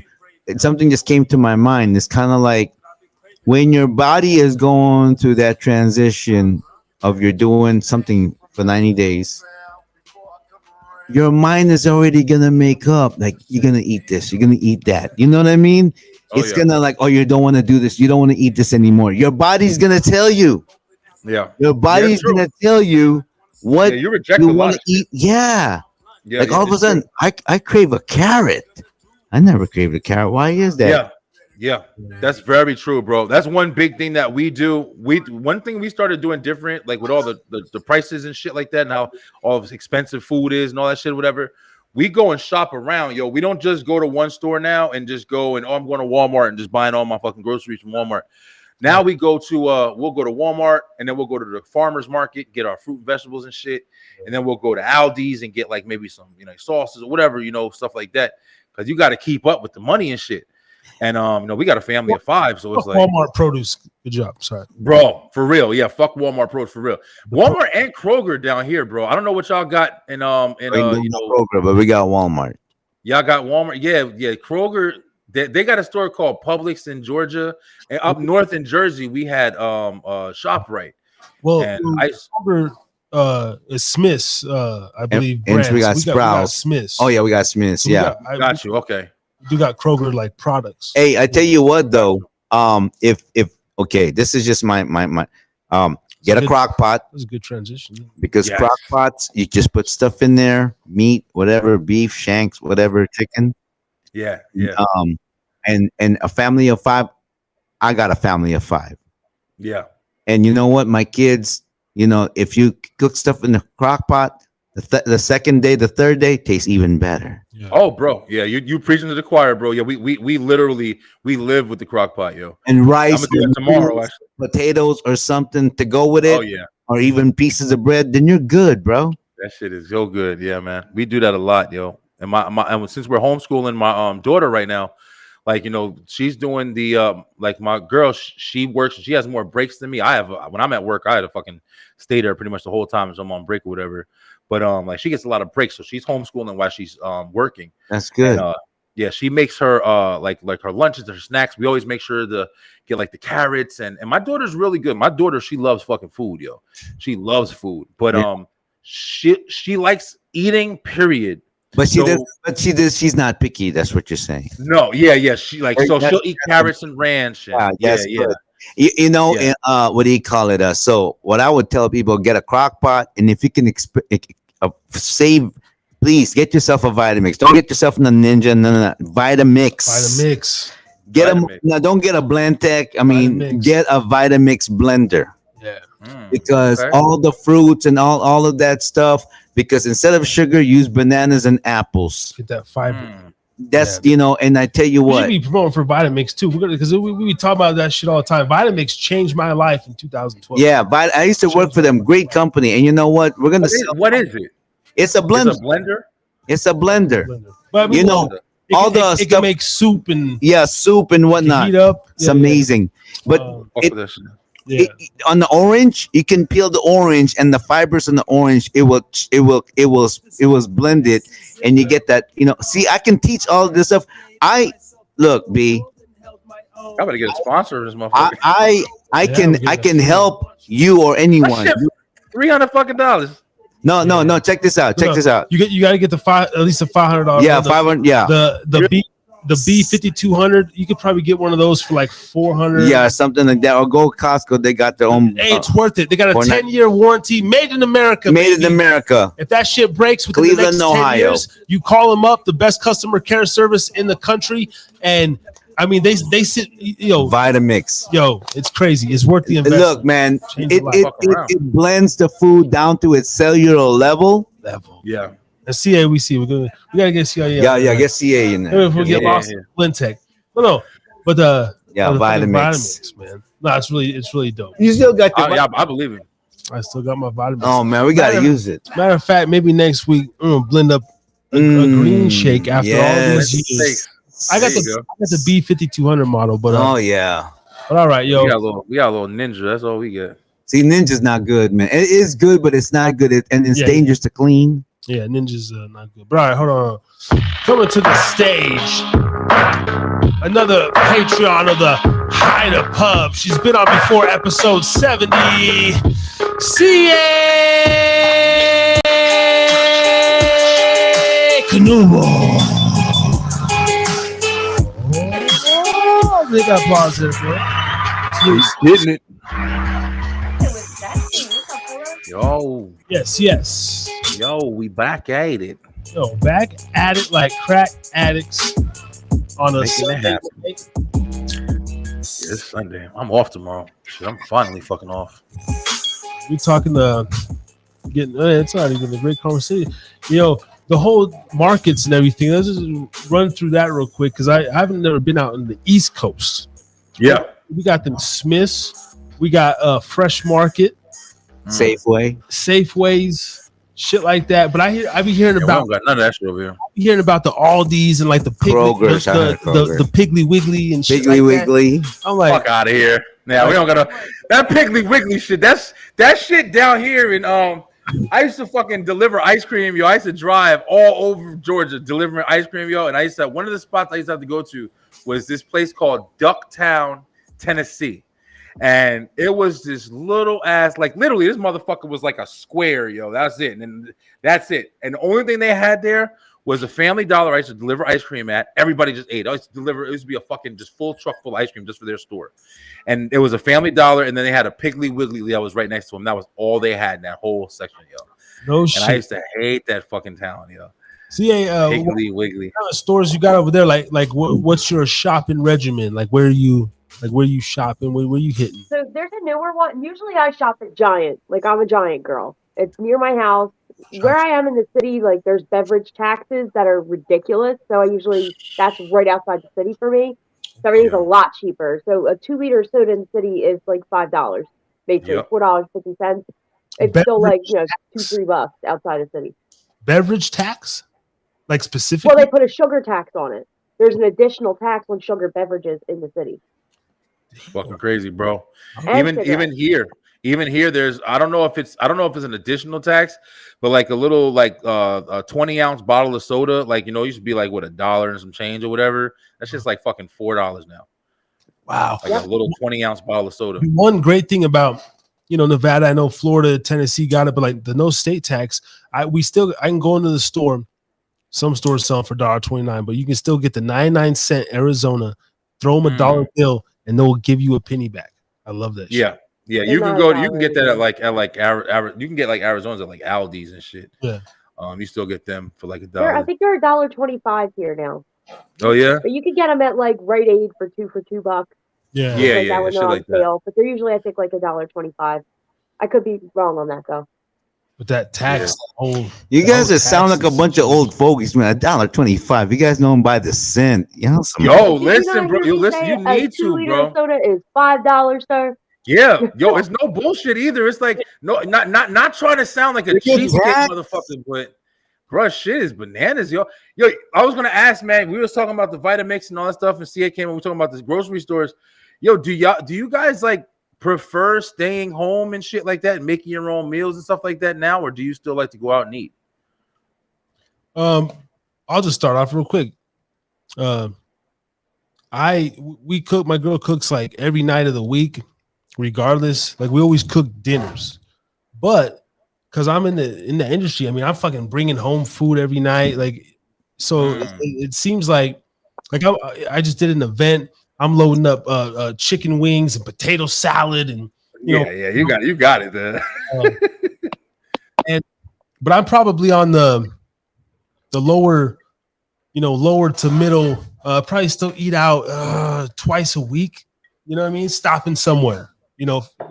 Stopping somewhere. Fuck it. Even 7-Eleven getting the taquitos and the Arizona. I'm getting the the little taquitos. Those are the bomb with the little. Yeah. But anyway, that's me. Man. What about you, Ray? Well, I'm by myself, and sometimes I don't have time, so I'll either buy my food, and or I go. Maybe someone will just cook, and I'll eat with them or something like that. I'm a vagabond, Gotcha. So Ray gets in the meal, and I will say too, like even sometimes, like when you have kids, and I don't know, taking them to practice and shit, like sometimes it's this is the excuse to do, because we did bring this up with the little McDonald's bitch, and I was wondering like, why is the father coming through McDonald's? I just had, but sometimes we will hit. I know what you're talking about. But there's times where I don't know. I just choose the better option. I'll stop at Taco Bell and get my son the cheesy rice and bean burrito for literally $1. It's still $1 out here. But there's those times, you know what I'm saying, where like he's gonna go to practice or he has a game and he ate at school, he had a banana. He's like, I'm hungry. And I'm like, well, fuck, let's just shoot over here. And you become a victim of the fast food matrix in the country, man. Yeah, man. I'm telling you right now, fuck the fast food. So I don't want to get into too much. Actually, you know what? I gotta tell you this, okay? Coming from Hawaii, it's funny. I didn't know this, that and I'm just specifically saying this. A lot of people don't like to eat leftovers. A lot of Americans don't like to eat leftovers, man. Like it's nasty. Man, you know what? Leftovers are the best. I love leftovers. Leftovers are the best. Like, leftovers, like leftovers are the best. So, like, if you got a family, like, man, anything you put in the crock pot after the third day, it tastes so good with some rice or some pasta or something. Yeah. Mm-hmm. But go ahead. CA. What's your Oh, so your mic. You mute.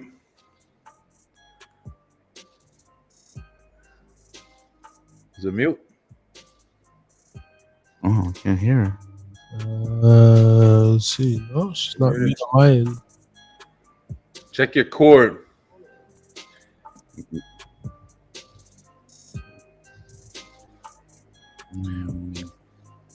No.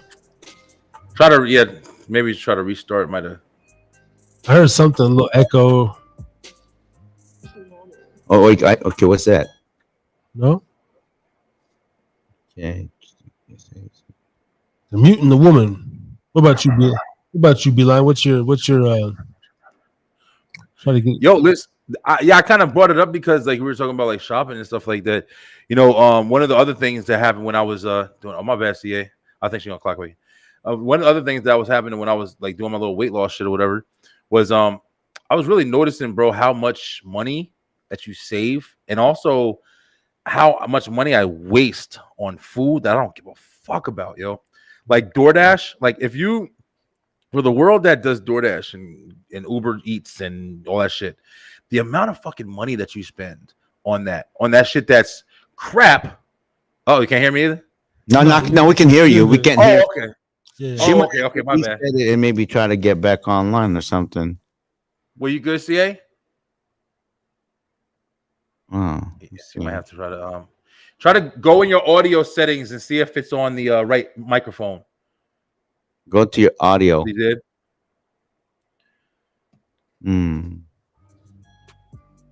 So yeah. I'm not sure. While she's there, go ahead, B.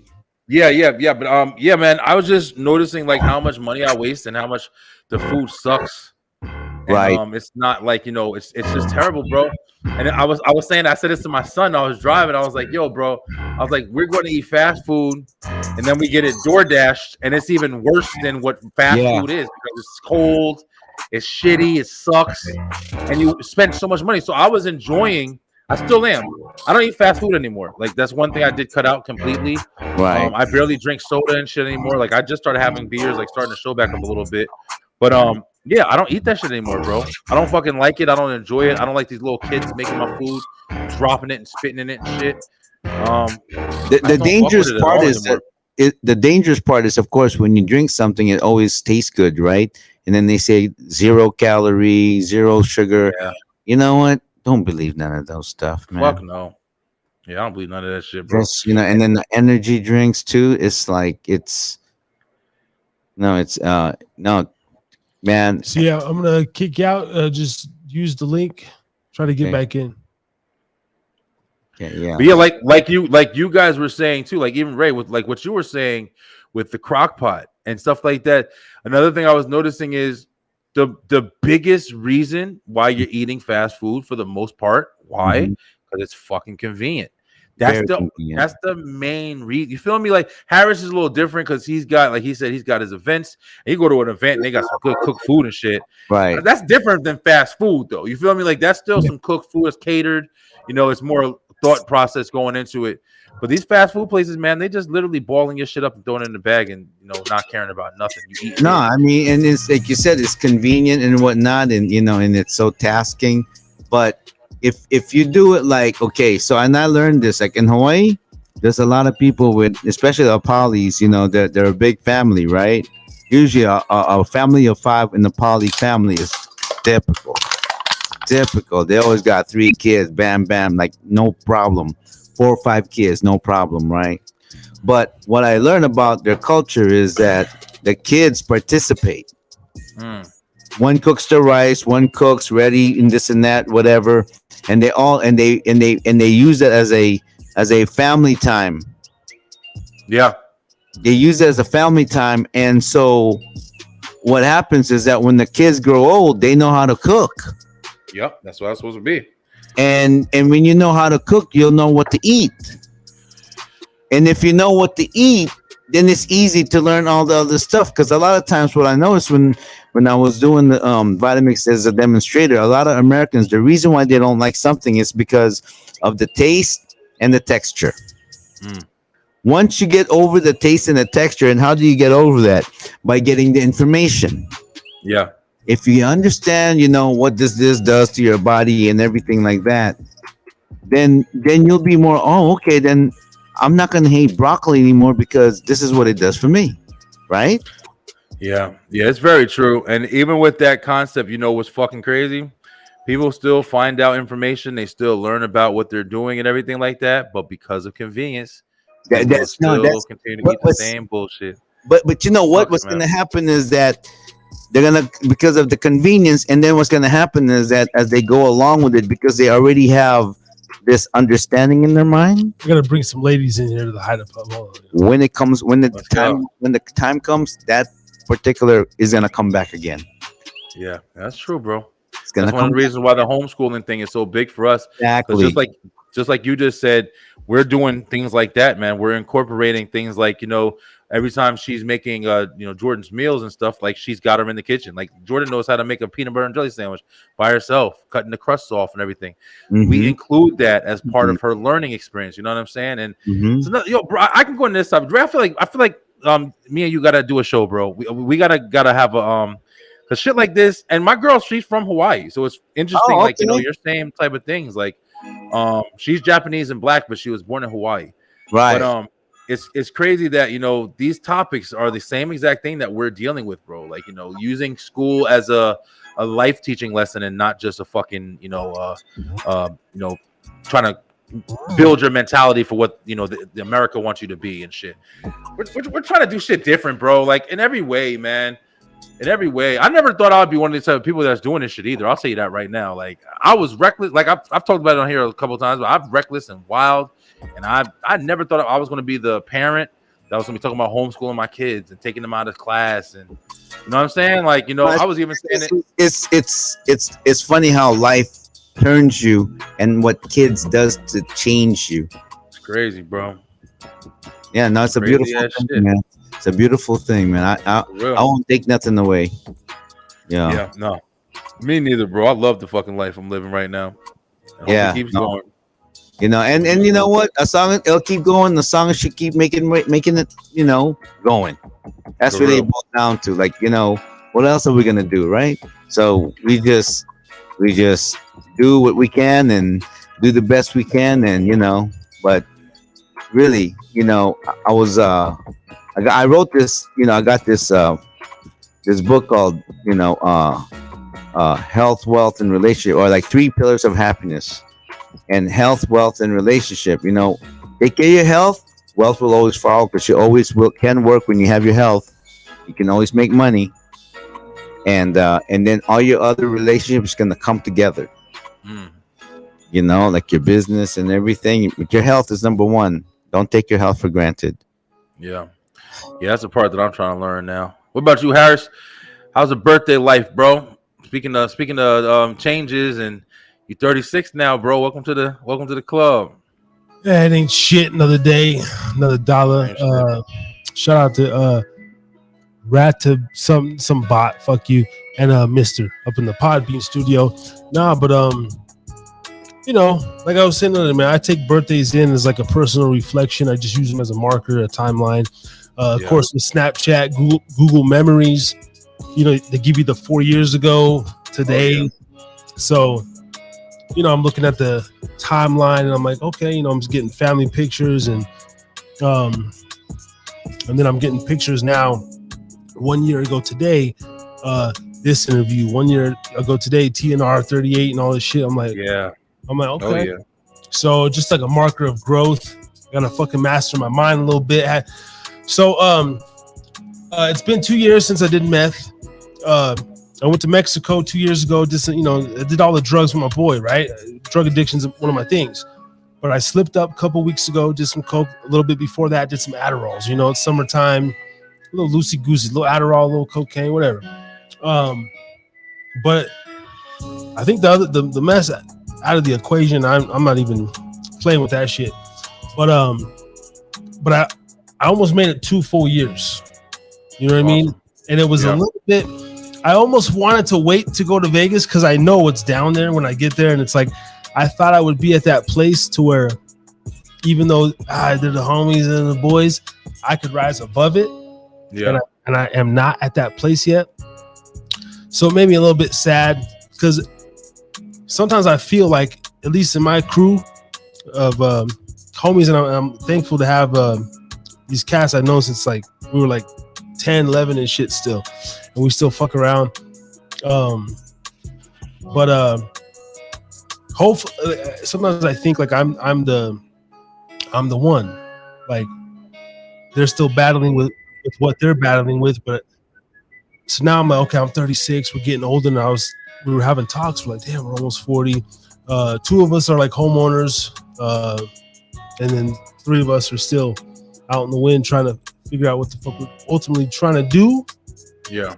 Well, I know what I'm trying to do as far as this goes, but yeah, man, like I be thinking of that shit as I turn 36. Like that's what's really going on in my mind. Like, you know, because when you're younger, you see your ages sound crazy in your head. Like when I was a kid, I mean, 36, I picture like a way different person than I am right now. I picture like, I don't know, a man, like a grown ass man. You know, we have these thoughts in our head. Like, so now I'm like, I got like 4 more years. Like, who can I really develop myself into by the time I'm 40? You know what I mean? Yeah. And that's the shit I'm on right now. Yeah. Who the hell You know, can I develop bro, myself into? And you'll know something. It's crazy. And Ray, you probably can speak to both of us about this shit. But I think that's one of the things that comes with like that transition period, bro, to where you kind of see Hayes back. But you kind of think about how you are the little echo though on CA. yeah, I think CA got. But you like going into 40. I think 40 is like a milestone for women too that deal with that. But like with guys, damn, bro, like 40 is like, oh damn, like I'm a grown ass man at this point. I'm established as one. Can I tell you what to look forward to when you become 40 as a man? Go ahead, please. Okay, I'm in Harris's boat, like he said. No, you know what? Okay, check this out, right?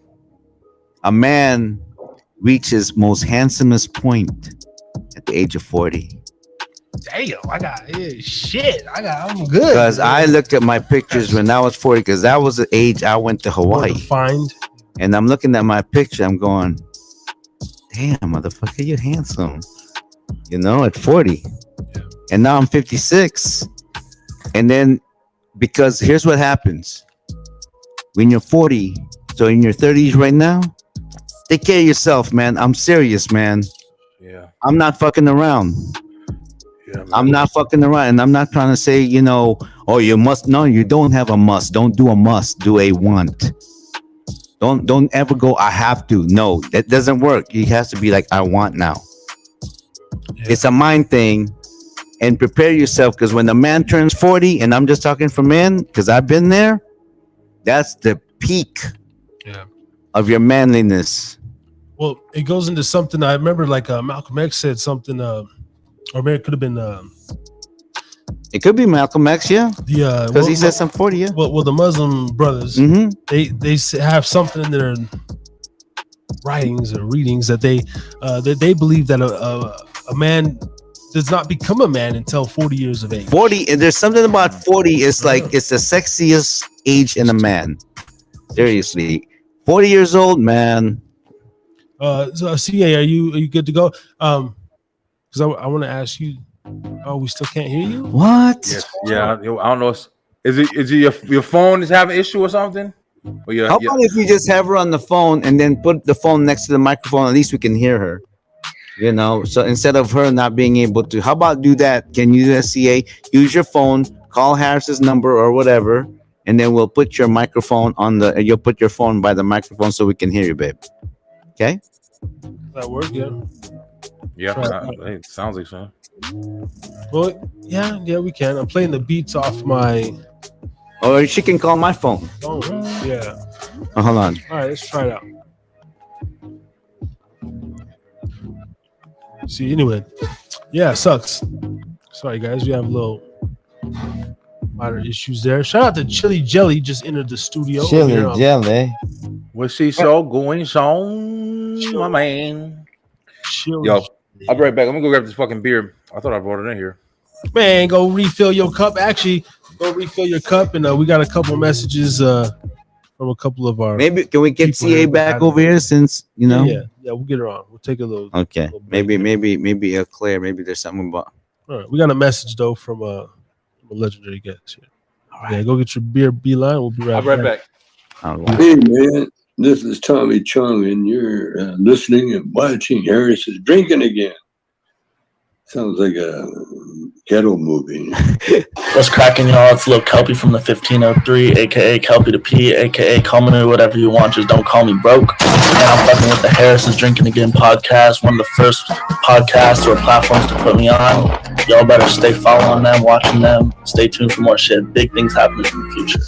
Harry's drinking again. You got it? Yeah, because I'll have to plug it into the Bluetooth 582.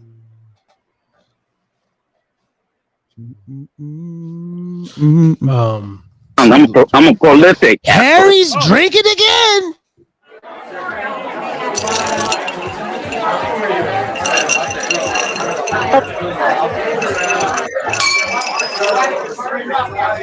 CA. I can hear you. Hi. All right. Yeah. Can you hear me now? Yeah, we got you here. I feel like the Verizon man. Can you hear me now? Good. Hear me now? I don't know why it wasn't working. I was talking to you guys just fine. Huh. I don't know. That actually sounds pretty damn good. Yeah. Well, hack right there. Can we put her back on? Maybe video at least so people can see her, and then. I mean that's if she wants to log back in. Yeah, log back in, see it. You know. I'm on my phone though. I don't think I'll be able to. No, you can't do it on your computer. I mean, we'll hear you on the phone, but then we'll see your face on the That's true. All right, yeah. yeah. So we can see your face, and then Yeah, I gotta go grab it. okay. My office isn't set up because my ceiling collapsed in that room, so everything's kind of in my living room right now. Wow, the ceiling collapse, man, disaster. Yes. And it's not the first time that's happened either. Oh this my is like gosh. the third time. Yeah. I've lived here like almost 4 years, and it's literally been a disgrace since I got here. Wow. But I had it in my room for a while. But the problem with having your office in your room is you never go to sleep or stop working. No, I know. I had to move that shit for sure. I definitely had to move that. Yeah, well, that's where I was at. I was like, nope, to the living room. Yeah, there's something about driving to your office that I learned the hard way because I used to have my office right in my house, and you're right. Yeah, you know, it has its advantages and disadvantages. Yeah, I couldn't have it in my room. I had mine in my room for a little while. I had to move that shit out. I told my girl, I was like, it's kind of like a lazy feeling because it's like literally don't never go, especially when you're working from home. Like I'm home all the time, so I do the show. I work from home, and then I go out when I need to. Right. But I don't have to go out. Now I love that option. I don't have to fucking be out. Right. My time is always mine. You know what I mean? But right. I do. I can't getting paid for it. Yeah. No, I mean, everybody has their like to me, I do it because I like to walk. So that's me going out. That's it. Yeah. But, we try to walk as a family. We haven't done it in a couple weeks now. A couple weeks now. But we were walking the dog. Mm-hmm. We walk my dog around the neighborhood, a nice neighborhood, and walk him like around the thing, go up to the street, come all the way back. Good, like a little mile or whatever. Well, not a mile, like half a mile, and it's just a nice walk, something I'm definitely going to get back. Even this conversation like that we're having just now, like it is eye opening, man. Like you really do have to pay attention to time. This shit don't wait for nobody, bro. And like you said, you kind of like wean off the one that's not important, and then you put the one that's important, and like really, you walk 20 minutes. That's a mile. No matter how you flip it, switch it, whatever. Now I'm not talking about 20 minutes like you do, because sometimes you'll walk and you stop and you're on your phone and bullshit. Yeah, but if you walk straight up, and my suggestion is that when you walk, don't have your phone on with you. Maybe you're listening to music, but don't try to text no one, because I'm going to tell you the dynamics of the body. I'm going to teach you right now. Okay, this is powerful. You can actually lose weight and the fat without really like what they like, really simple. And to me, I suggest walking, because what it does is that walking, it does something to the mind where it clears everything. So a lot of people with depression walk. And then, so when you walk, don't have your phone on you. Don't have it. Don't, unless you're listening to music and you need it. Okay, but don't text. Don't look at social media, because the brain and the body has to communicate with each other. When the brain and the body communicate with each other, see, people don't understand. When you're walking and you're looking at your phone, your body and your brain are going. The body's going, well, what are you doing? And the brain said, well, I'm over here. Well, what are we moving? And the brain's going, well, we're walking. No, we're not, because that's how it communicates, and it confuses the process of calorie burning. See, a lot of people don't understand, and they think walking is just walking. No, that's Western mentality. I'm teaching you Eastern mentality, that the body and the mind and the soul and the spirit are all in one. So really, this whole I have to, cut that out. It's you want to. Why? Period. Because you have a reason to. Let me ask you something, yo. I think it's more than that, though, because when you make it an obligation, you no longer want to do it. Yeah, no, really. If you make it an obligation, 100%, CA. When you make it into an obligation, you don't want to do it anymore. Yeah. Motivation gone. Yeah. Facts. Yeah. It'd be like, I keep dropping bombs on y'all and shit. My bad. Nah, that's cool, man. Speaking of dropping bombs.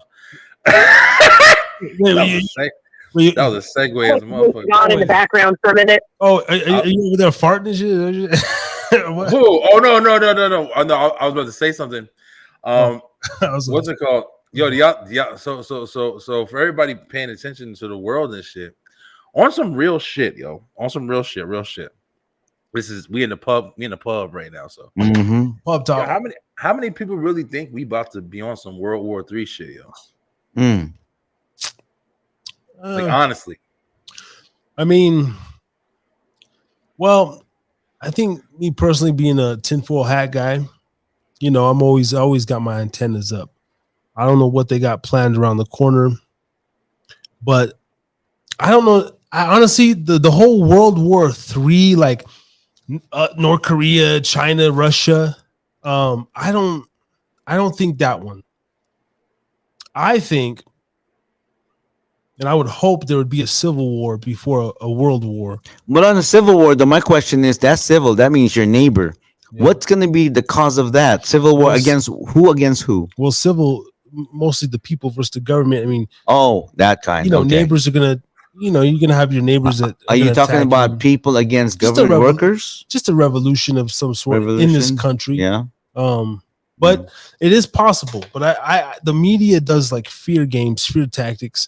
So I don't like to read too much because I know behind the scenes they're doing deals. Birds of a feather flock together. They're all still eating lobsters together. You know, doing the pedo shit with Jeffrey Epstein behind closed doors. So like. Not so much a world war, but just like another pandemic, as Biden's already alluded to. There will be another one. Lionsgate pandemic. Films. Yeah, pandemic. Did I say pandemic? I always say pandemic. You said pandemic. I see what you did there. Yeah, you know what? I don't think it's gonna be a world war. I think it's gonna be called a control war, because whoever has control, that's the war right there. Yeah. Control war. It's not, and then I'm talking who's going to control? Is it going to be China? Is it going to be Russia? Is it the US? You know, who's gonna control? And then who's gonna line up with each other? NATO against, so yeah, But now they're talking about these UFOs every day in Congress and some bullshit whistleblower. So it's like I feel like that's a distraction from something. Yo, listen, I want to say something, yo. And like I said, we talking about. I don't really talk about this shit on my show, but I like being on other shows and shit. Like y'all just saying, y'all both just kind of said something that like is kind of like feeding. And Harris, you were saying like you people, these shit is all planned. It's all some shit going on. And Ray, you were saying like it's going to look different than what you think it looks. You're fighting your neighbor. What is a civil war? Like, what the fuck is it? Are we going to go out on the street with shields and swords? You see the movies, you have the depiction that you think about in your head. Are we all going to stand on one side, and then everybody's on horses and shit, and we're all going to run into each other? Yeah, is it Democrat versus Republican? Listen, This is what I fucking think, bro. I think that just like, how it is now, I think instead of like war, or like World War III and all that bullshit, whatever, I think it's literally going to be over money, bro. I think we're already in it, yo. I think everything that's happening, and this is all situated and of course formulated. I think that what's really happening right now is they're trying to, of course, devalue money. They're trying to get cash, basic money as an understanding. Period. Mm-hmm. That's why you got, even if you pay attention, that's why they get motherfuckers got chips and shit in their hand, and motherfuckers is excited already. Like, oh look, I can pay with my palm. It's so awesome. People are complete. Like I just said it on my show earlier when I said I haven't had cash in a fucking year. I haven't had cash on me. You know what I have to tell me I have money? I have a number on my phone that I look at. Even when I get a piece of paper that says numbers on it, I take a picture of that piece of paper, and then that goes into my phone that I can look at digitally. That's what I have as far as value. I have value. I don't have currency. I have value. And I think that that's what the next stage of our process is going to be. Who's the most valuable? Who's the most precious? I think humans as a whole are going to be fucking disappearing, yo. I think humans as a whole are going to be fucking disappearing, bro. I think that's what this whole pandemic shit is. I think that's what the whole money thing is. I think the digital currency is a way to add what our value is, period. All of that shit. I think I'm good now. Yeah, she's back. Yeah, hey, there you go. I'm trying to get my camera set up here. Can we get a jam session just for a minute? I just felt the groove. I just felt the spirit of the groove. I need a moment. What were you just saying, Bline? I need a second anyway. I'm a buzzkill right now. I got my thinking cap on. Ain't gonna be all you need in this life of greed. Stay aware, because you can't compare it to the days of old, where no more collecting gold. Don't you see? Hold on. This ain't the one. But we got. Okay, let's talk about this. That's like some old Wu-Tang shit. Not Wu-Tang, though. Collapse in the economy. Hold on. What we got? All right. We're dealing with some. I got to go around the thing because I don't know about you, Bline or CA, but I get a copyright fucking claim every single week. I'm talking about. Oh yeah. I used to be good, but now I just don't give a fuck. And yeah, they don't. Some of them you'll copyright claim you if you pay attention. You look at it, then it'll say in the words like, "Oh, it's okay," but we found that it's okay. Yeah. As long as you don't get the strikeos. Yeah. And I've been good on that so far. Okay, we're talking about the currency and everything. So, but see, that freaks me out though. In my devil's advocate opinion, I would say that you're part of the problem. The man that does not want to carry cash because they're trying to get rid of cash, but they want us all on the Apple Watch, on the tap, Google Pay, fucking, and then Elon Musk with this neural chip and everything. And then, so I try to avoid that shit. Like I pay in cash whenever I can. I make those motherfuckers count out change back to me, dirty up their hands. Because I hate the digital space in which we're going to, and but it's so convenient. Well, it's convenient. See the food. See, same shit. Convenience is what's fucking killing us. Convenience is what's killing us, yo. Okay, convenience is what's fucking killing us. No, so you know what? Actually, no, I agree. Convenience, right? But at the same time, there's something about, I'm enjoying this where, there's a human interaction. I enjoy it. Like, like that's just me. Like, that's why I go to Starbucks. Do I need to go to Starbucks? No.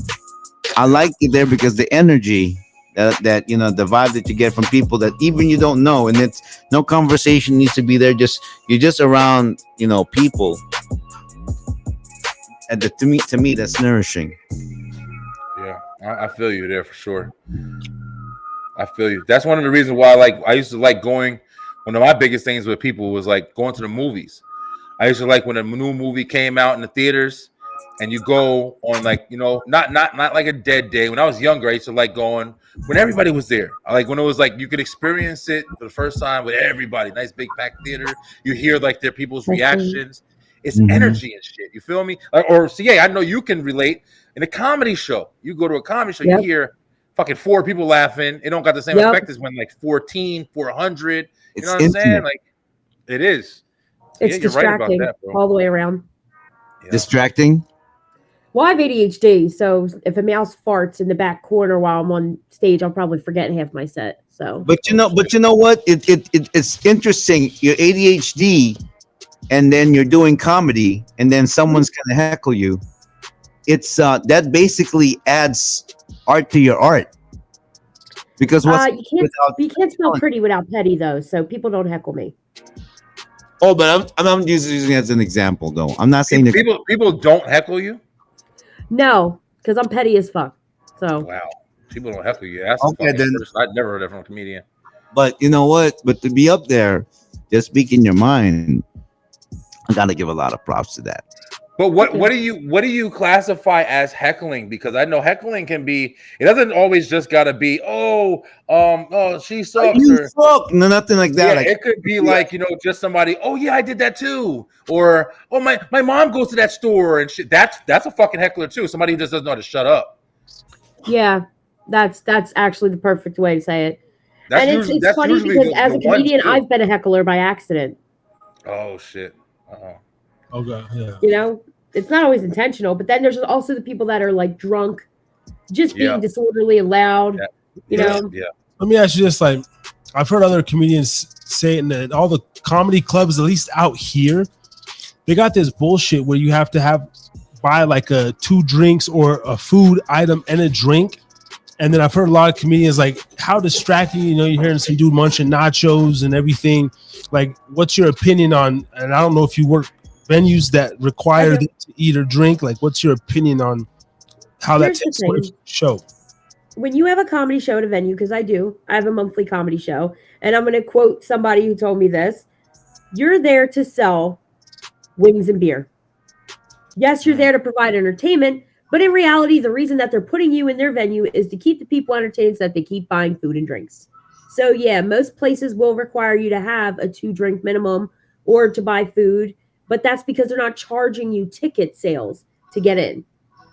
If they are charging you ticket sales and you have to buy food and drink, that's because all of the ticket sale money is going to the comedians or the artists that are performing, and then the venue gets their money off the food and the drinks. Okay, so Wise Guys Comedy Club out here in the West Coast, they definitely charge for the ticket, and you also got to buy 2 when you get up in that bitch. And it's like, I'm just like, God damn, And you know what? I don't mind buying dinner and the drink just to watch a good comedy show. To supporting the club, supporting the club for sure.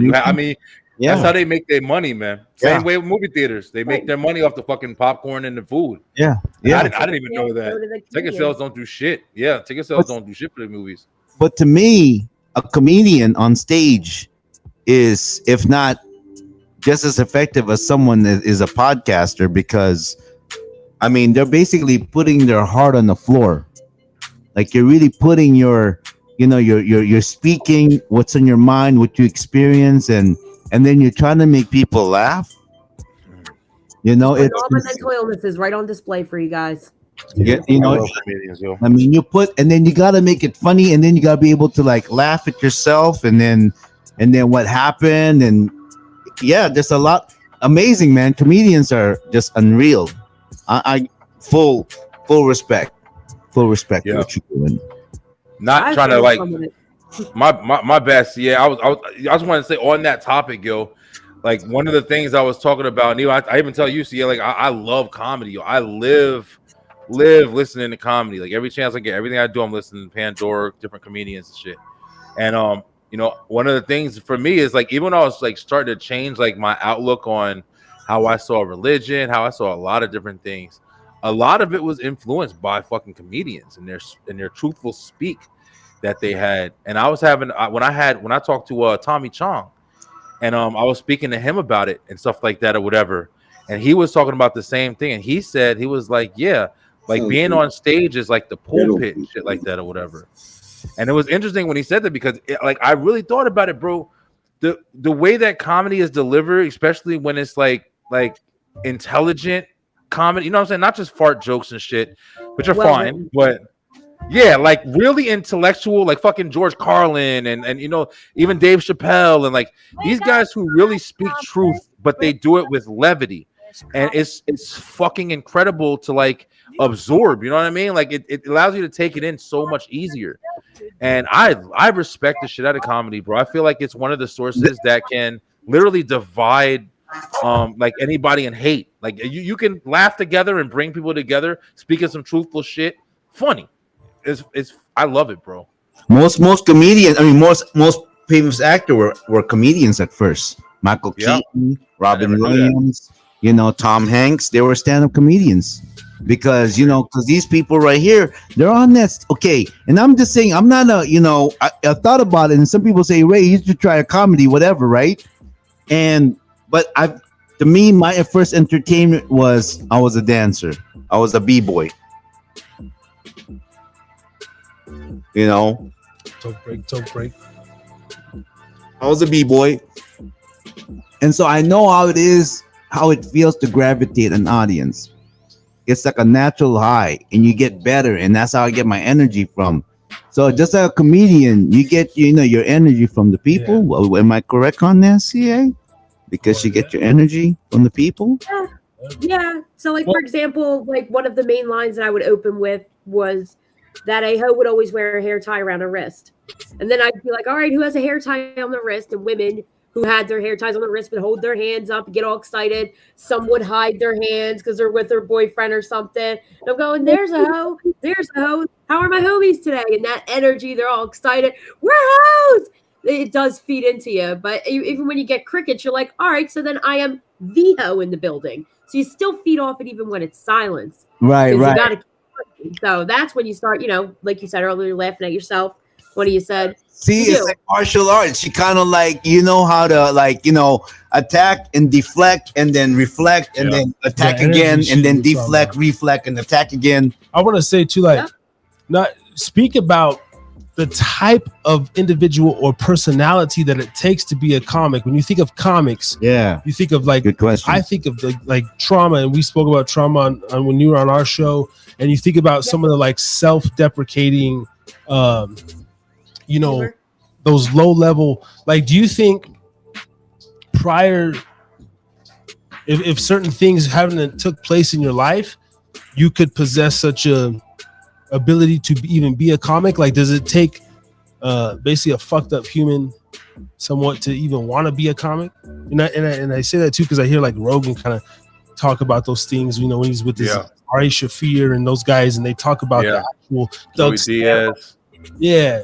You have fucking Stanhope that just smoking cigs, drinking constantly, Bill Hicks, these guys that are and it's it's really not a good thing to be what they're portraying, right?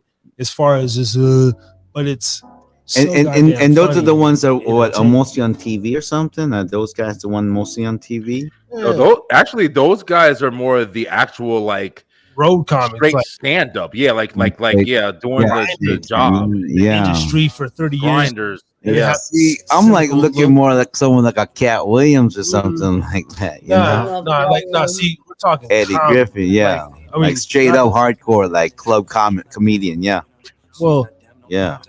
But I don't know. What's your opinion on that? See, do you think Something that I say all of the time is you can't really be a seasoned comedian unless you've had what I like to call a grippy sock vacation. So, unless you've been in a loony bin or you're diagnosed with something, there's just no way you're going to be a fine polished or refined or seasoned comic.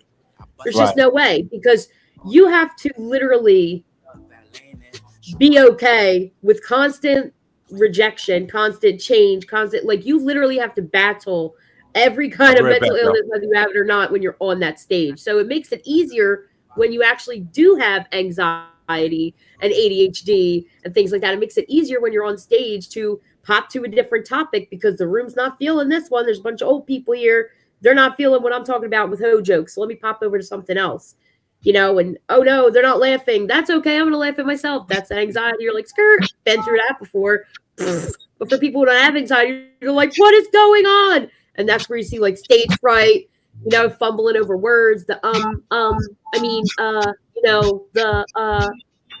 you start seeing that. Wow. There's a notepad on stage. If I book you for a show and when you're my headliner or my feature, a feature gets 20 minutes, a headliner gets 30. If you show up onto that stage or have to refer to a notepad in any of those 20 or 30 minutes, I am never booking you again for a headliner or a feature anywhere I have. Because you should know that much material already. Absolutely. Well, when you're talking the headliner, absolutely, yeah. Yeah. This is beyond. But I've seen it. I'm just saying, I've seen it. Wow. Wow, a 30-minute set, huh? Yeah. It's long. Yeah. You should be able to go in there. Well, when you think about it, it's really not. Right. Because if you're the storyteller kind of comedian, you have 5 minutes, 7 minute stories. Your first minute is going to be thanking everybody who brought you there, thanking the audience, doing some crowd work, maybe 1 to 2 minutes, Matt Rife style, playing with the crowd, trying to figure out what kind of crowd it is so you know what you're throwing next. Then you go into your set, which is probably going to be 15, 17 minutes max in all actuality, because you're going to remind people during that time, if you're a good comedian, to buy drinks and food, make it a joke. Also thank again the people who brought you out there, and then tell people where to find you. That's 15 minutes, man. That's 15 minutes, 20 and 30, right? Yeah. So you basically got an hour set of a comedy. Yeah. Well, no, that's all within that 30 minutes. So you break your set down even smaller. That it's not an actual 30-minute set. It's actually like a 15 to 20 minute set in reality. Have that decent material. And I know what you're saying, because I'm thinking right now, even like Mike Evans, they come out, what's up, Detroit? Man, y'all looking good. Y'all looking, like they have that. They have the intro. What's up, Reno? time it is. Most comedians, when they're traveling, the first couple minutes will be talking about what it's like in that city as a traveler. Yeah. You know, Man, the airport. Yeah. couldn't find any weed here. Couldn't find any weed. You know. Yeah. Yeah. Man, you know what? I want to throw a comedy club now, bro. For real though. For real. Yeah. Because you know what? We're gonna have to start promoting now. It's getting we have to, man. It's about time. Yeah. I mean, all this vibing, we gotta get it going. Yeah, man. Comedy club too. Like you're a hop, skip, and a jump from Cali too, where there's a lot of big name comedians. And a lot of comedians that are bigger in name are looking for smaller venues because they don't want people to record what they're practicing. Would you fly out here if we have a comedy show? Yeah. Absolutely. There you go. Yes, I would. Yes, I would. Okay, so there you go. We got it. There you go. Oh yeah. Yeah. What we can just terms off the theme, but just what were the base requirements? Flight and room. Flight room and accommodations, and it depends. I mean, that's something you go over a little bit later because you don't even have a club yet. no, actually, what it is that if we have, say, we invite 3 comedians, right? Yeah. And then the flight, the room, and a dinner. Yeah. You know what I mean? Yeah.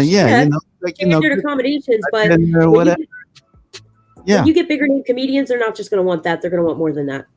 Yeah. They're going to want a payment too for what they're doing, their performance, depending on how many or how long. But that's going to be the usual stuff where we can just bring them in and then accommodate them, and and then you can.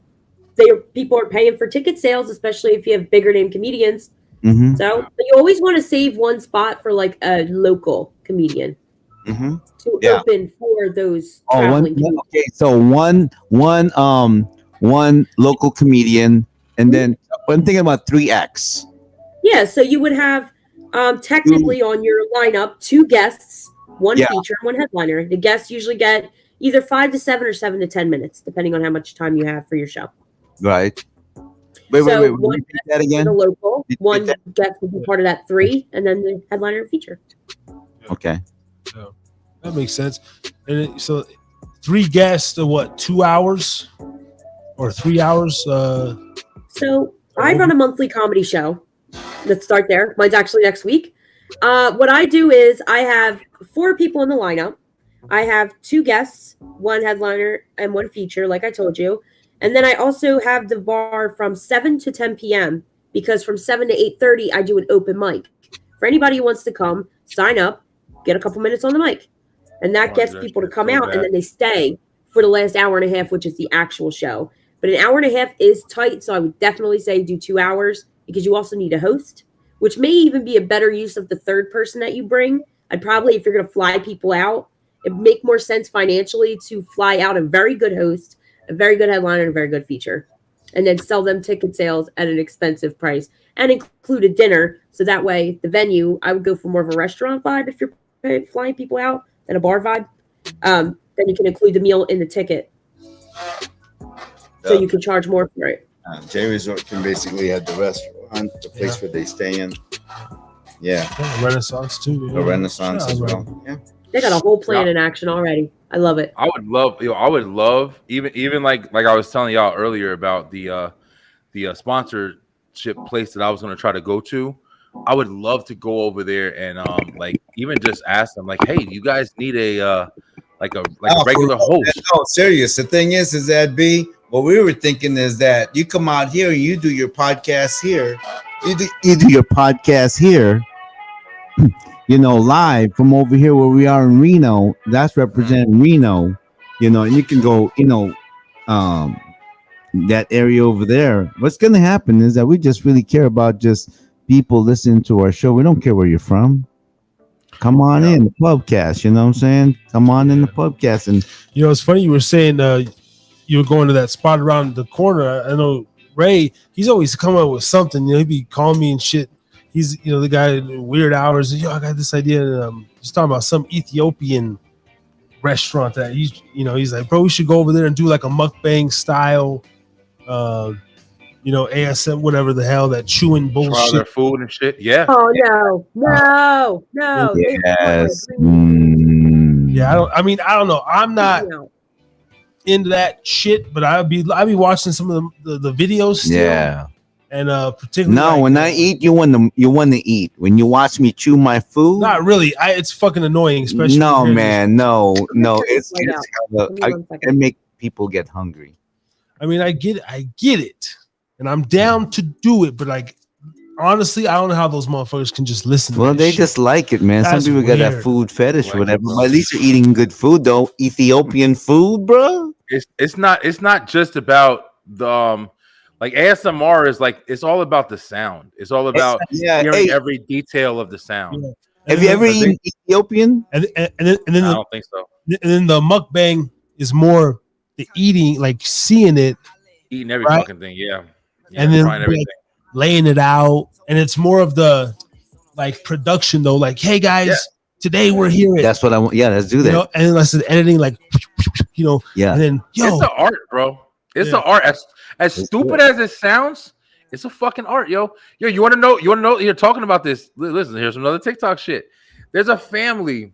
It's a family. It's like an Asian family, and they're like in China, wherever, I don't know, mainland, whatever, and they eat as a family, and they do this thing where I don't know if this is like traditional or how people do it, but they have all the bowls of food on the table, all the different dishes or whatever.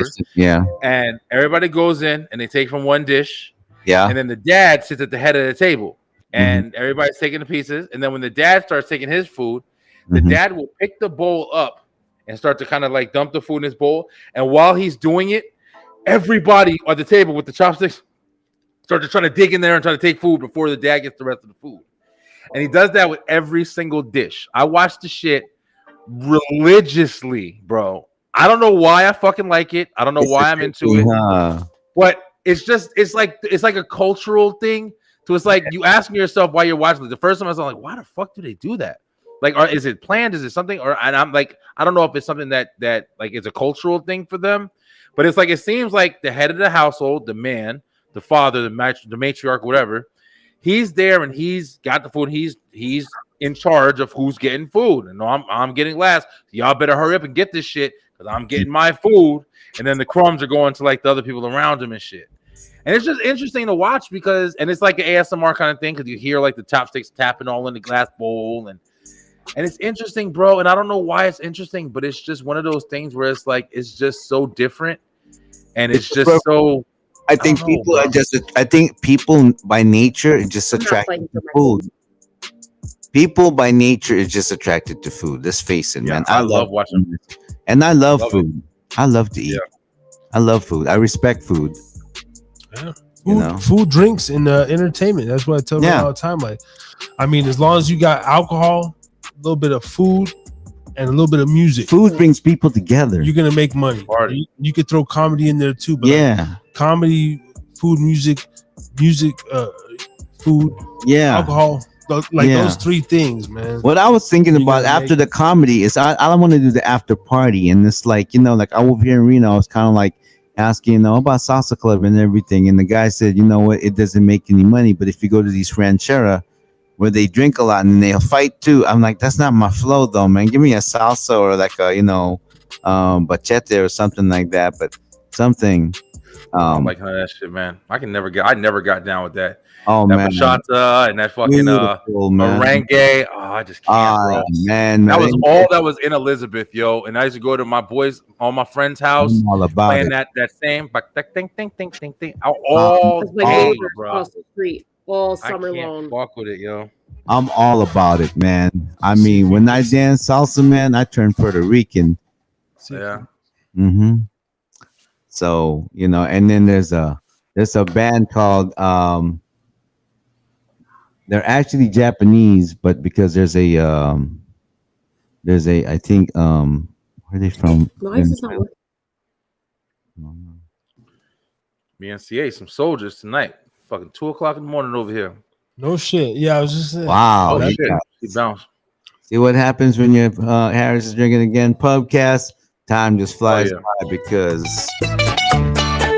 I don't know about this, man. I don't like this. Everybody, every fucking bodega, every corner store. I don't like this. Which one Which one do you like? Salsa? What? That shit. See, ding, ding, ding, ding. It's every fucking song. This is a little bit more tropical. Ay, ay, ay, ay, ay, ay. What? It's just a salsa, man. Salsa. Like,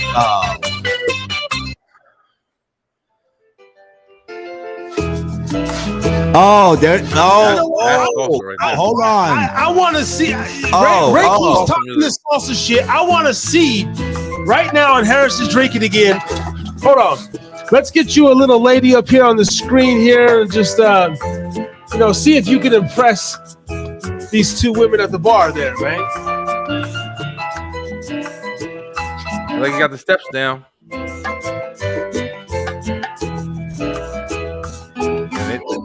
They look like they're impressing each other a little.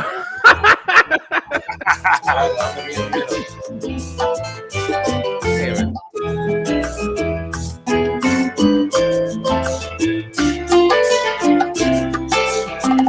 Okay. Okay. Live performance. Oh. If you're in need of salsa lessons in the Reno Sparks Tahoe area, please give Brother Ray G a call. You can catch him on Brother Instagram. Ray.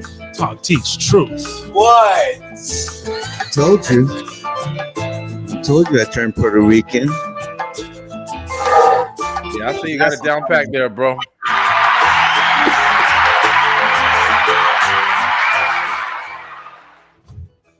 Here All it right. is. I just had to call Ray out on the spot. You know what I'm saying? I never really seen his moves. I mean, I have, over time, but I just had to make sure I was with it. he could charge for his lessons. What do you think? What do you think? Yeah. I mean, Is I'll teach the basic, and then whoever wants to take over after that. Is that was good? That was good. Yeah, it's That was real what good. I love about it is because it's a couples That's a dance, clip. man. It's just absolutely.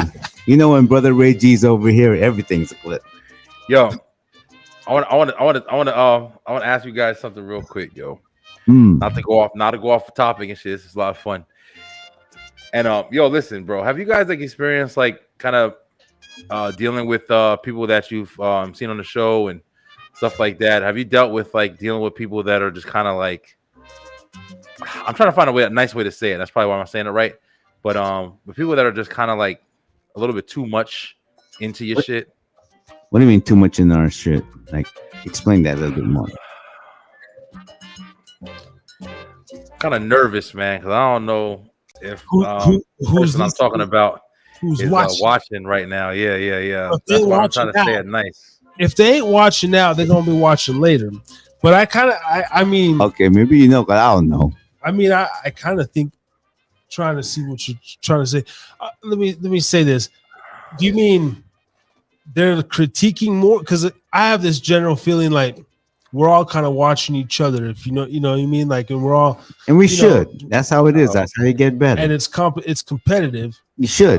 That's good. It's healthy. And then, but sometimes there could be what do you say? I've had some weird things happen. I don't know. It's trolling. Right. I don't know. What do you All right.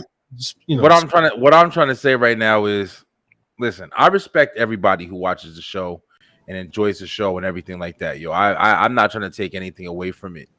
But for the first time I've ever, and if he's watching, bro. I mean, I don't know what to fucking say. But haters. it's just starting to get weird, yo. It's I'm getting these really long fucking messages, bro. I just checked my shit right now, and I got it's 3 fucking pages from this person that watches the show, man. Your show? Yeah. Well, yeah.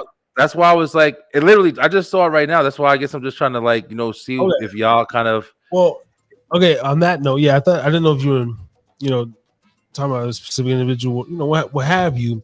The other week, I was doing a show, just a solo rant, right? And I'm up on Twitch, and no, actually, it started with I think I had Helen on, and this dude. Twitch is a weird place, but this person, the industry slave, shout out to you. Oh yeah, I remember that.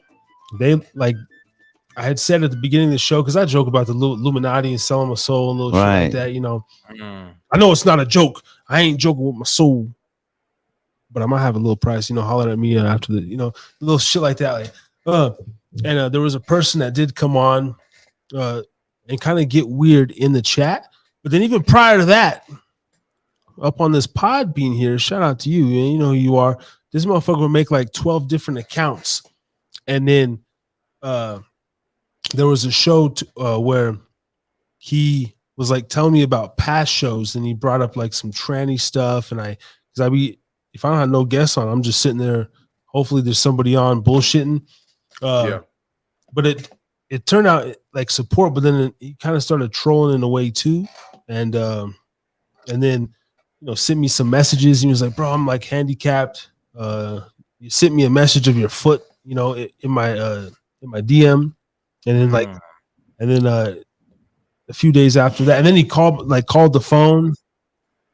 When I answered, I'm like, yeah, Harris is drinking again. He's like, he fucking answered, dude, and then hung up. And this motherfucker's from Canada and shit. And then you know, and then he'd be on Podbean here and there. Could be so I don't know. I've had a couple of weird instances like that, but it's like you said, they really be listening, bro. Bro, listen, that's what I was talking about, because like you just said, bro, and that's kind of why I brought it up, because it really did just happen. I've kind of been dealing with it, and I was talking to IT Tiff about it when it really like kind of started, and I was telling her, I was like, yo, it's kind of weird, man. It's like, and she's like telling me like, oh, well, make sure that you know you're being nice to your fans and stuff like that. Make sure you're being nice or whatever. And I'm like, I'm not trying to be mean, but it's like, you know, and I'm not trying to be like, you know, on some, you know, fat-headed shit like, oh, well, nah, they should be watching my shit. But it's the first time where I've ever experienced like, damn, I got somebody who's kind of like every time I finish a show, now he sends me a fucking message, like 3 or 4 messages. Welcome to the industry. It's fucking crazy. It is kind of weird, yo. And it goes back to our topic that we were talking about, like with like, you know, women having to deal with certain shit, like, you know, guys are constantly inboxing certain women and, you know, stuff like that or whatever for all this different types of topics. But like this dude, like literally just sent me like a marathon, yo. And I've been kind of ignoring him because it's been getting kind of fucking weird. Like, you block I don't know. No, I'm not trying to, because I'm not trying to be me. You feel me? Like I muted it so I don't keep hearing this shit. Disturbing you, bro, man. It's block them. Yeah, don't worry about it, man. I'll block them, because you know what? It's not worth it, dude. I mean, you're not gonna please everybody. It's crazy, bro. It doesn't it feel fucking good? No, okay, all right. I mean, let's get into it. Like, honestly, like, it feels fucking good. Because you're twisted. Even when this twisted. Even when this cat, you know, and he tunes in, and he's on another podcast, bro. Yeah. Some of those, like, in my sick head, I was like, damn, like, but it made me think, like, yo, what if, you know, all this isn't just a thing? Like, what if you put so much time and effort for real, and then this dude's the motherfucker praying for me, carrying me along, and I said, what if this shit actually gets to like a level to where even be unbeknownst to me, I think I'm nothing, but then for some reason, it gets weird, and the motherfucker tries to find, like, that's why sometimes, like, I just bring up my kid, but like I don't want to say his name anymore. Like I be kind of thinking of shit like that. Like, what if this motherfucker, I get too transparent, and then all of a sudden, you know, they're trying to find out more than what they should. So I don't know, but it feels kind of cool, because it's like the potential is there. The potential is there, bro. Just like you just said it. And most people that, you know, do something like this, it usually fucking happens that way, man. I think a lot of people kind of go into a lot of different things. Like you said, like we were talking about earlier, there's a lot of things, like, you know, with content where food, people just eating shit and stuff like that. These motherfuckers get really big. I mean, I get into it, like when they cook different dishes. Yeah. And then they go like, and you do it. I love that. I get addicted to that. I'd be like, oh, wow. Motherfuckers get famous off of that shit, though. So it's like, man, there's this kid on TikTok that his name was like Daniel McCoyne or some shit like that. Mm-hmm. And this kid, he's kind of like, you could tell he's got like a disability a little bit or whatever, not much, But he got like he got a little stuff. You know what I'm talking about, right? CA, you know what I'm talking about? The Daniel McCoy, and he cooks all the food on. He comes on and he cooks food every single day. He's a kid, bro. He's just a fucking kid. He's like maybe 15, 16, maybe. Maybe a little older, but I think like 16, 15, 16, something like that. But he cooks food every fucking day. He's famous. Yo, he's fucking famous. Okay, Gordon Ramsay probably knows his motherfucking name, yo. Just from being on. Because if you think about it, like I don't know about you. You like to cook? Oh yeah, I love to cook. I'm a cook. I'm a chef in my house. CA, what about you? Like CA, the mic is out. CA, the mic is not your friend tonight. Oh man, her mic. The mic is your heckler. Well, that's a trip. I noticed just over here on my side, I can't. It's not showing me like the viewers, or it's saying I have even the chats that you guys. I'll be in a minute. Like I can't see. It's weird. Oh man, I don't know. What's going on? Is it? Hey, I see you're still. You're a StreamYard guy. I've been a Melon, but now they switched to Talk Studio. When you were Talk Studio. When you were coming back to this, did you go? Did you? I'm gonna get light stream. I'm gonna get restream. All this bullet. Like you just. I wanted to stick to what I knew. Yo, you need to come back to StreamYard, bro. StreamYard is a shit. I can't even fuck with it. I pay $50 a month for this shit, and I ain't gonna lie, it's worth it, yo. You pay $25. Yeah, I was doing that too. I missed the 50 though. I missed the extra 2 fucking platforms that I could stream my shit on, especially now that I'm doing Twitch. And I also got, with the gaming, I also got Streamlabs. So I'm using that and I'm using StreamYard. So it's like I'm paying for this shit, bro. There's no doubt about it. But this might be a clip too. StreamYard versus Talk. My bad, CA. Can you hear her? I was trying to read her lips a little bit. It was working for a minute. Yeah. You can't put on the phone. I don't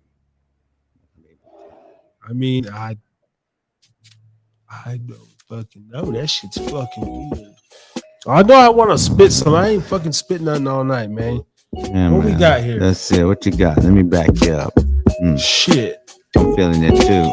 Just vibing out. I'm sorry, CA. The microphone ain't working, girl. That's okay. You're gonna come through it. Listen to us anyway. A bunch of men, testosterone all day. We're talking shit. That's what we're gonna do. Harris drinking again. 2 Live Crew. Bring it. So sexy. So we're vibing. It's too happy and cheery for me. What do you mean? You took that off? Shit, I would have went on that a little bit. Man. I just had to have something with a little more bounce. A little more. I don't know. Lo-fi ain't doing it for me tonight. Yeah. Okay. Yeah. Hey, the birthday boy ain't feeling it, but your boy B about to start killing it. You know what time it is when I go. I got the shit off the head so you know I'm a flow. I got the time to rock and it's going real slow because I ain't sleeping days, but you already know I'm ready to do it. Back from the dead. You ain't even hear the crazy shit that I already said, but I got more to go and more to please. I got these motherfuckers writing me with more to see. I can't forget it, so I'm gonna talk about it. I'm vibing on the podcast.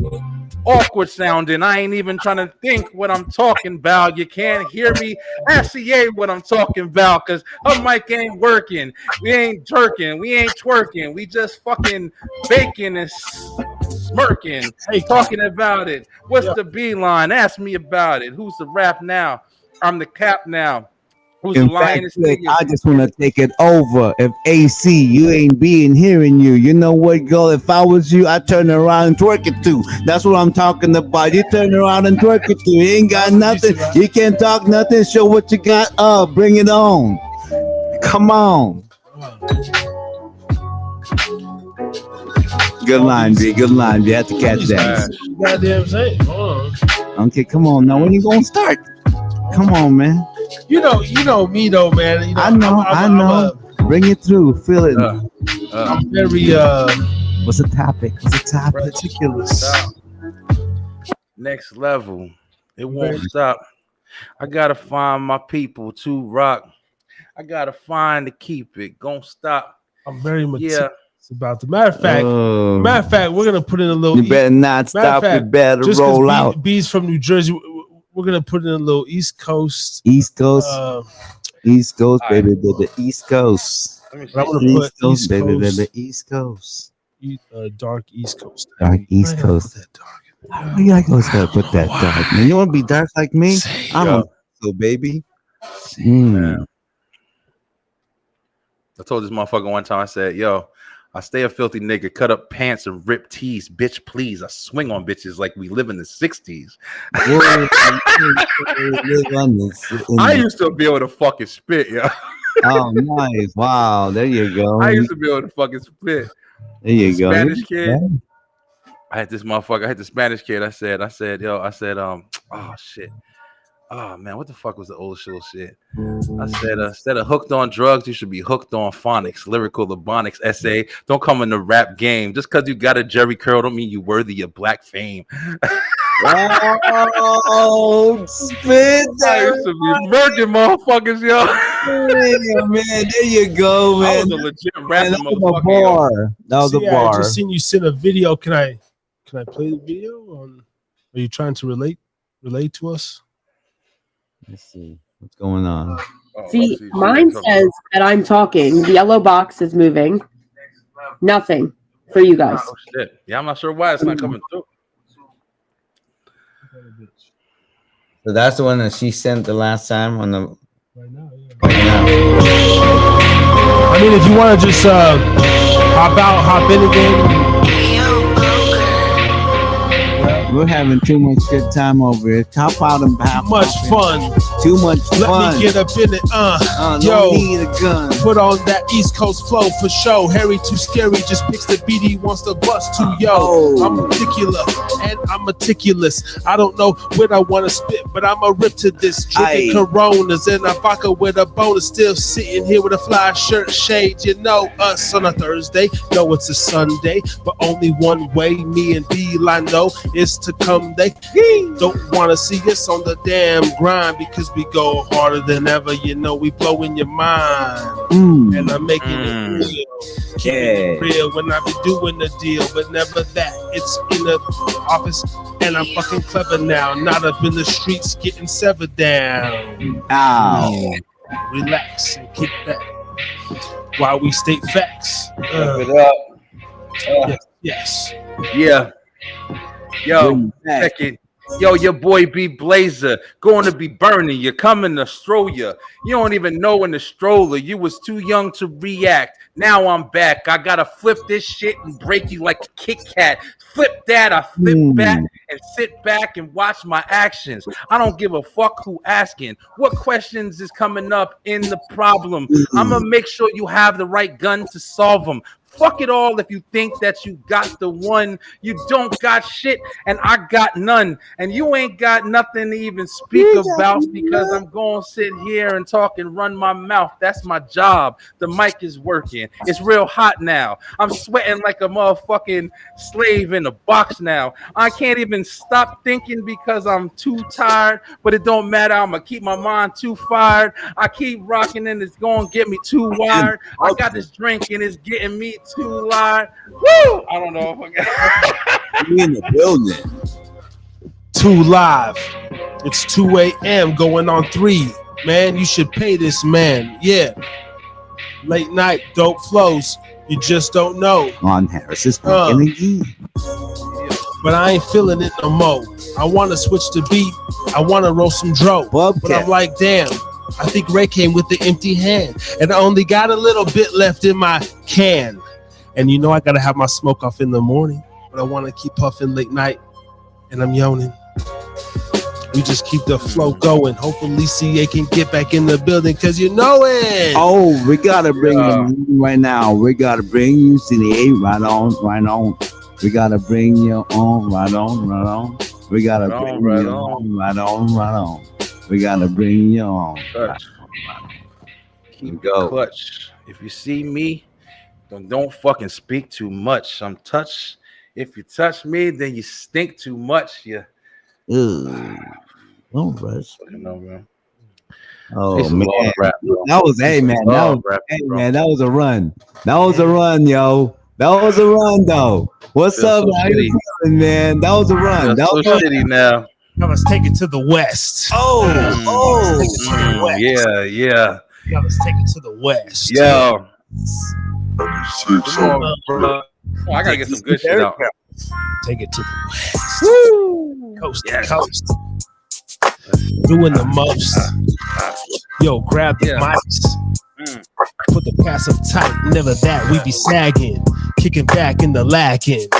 Reading on Nevadan. On the track with an Alaskan or an Hawaiian or a Georgian, the ATLian. You can never get no crazier than we ever been. Moving around, making moves, then Kevin Federline doing shit with the bitch. What's up? What you got in the bag? Keep going, keep flowing, keep knowing. Roll it up and roll it up. Let's smoke it one time. Drive along in downtown and we're gonna get some Chinese food. And then we'll get in the groove. Roll the joint, smoke a blunt, park the car, hit it up.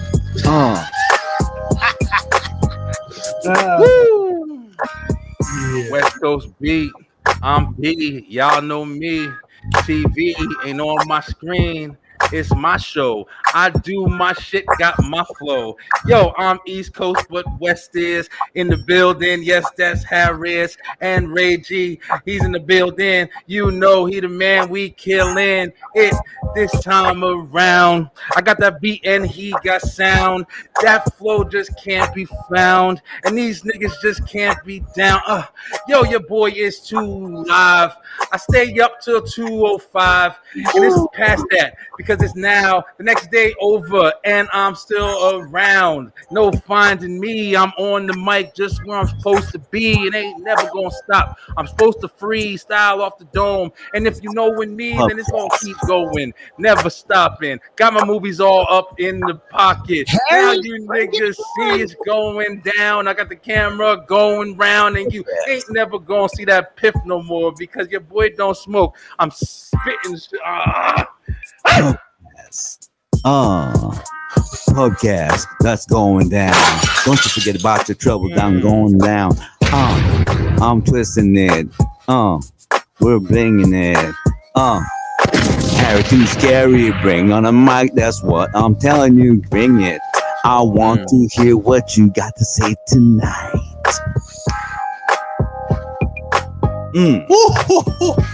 One time.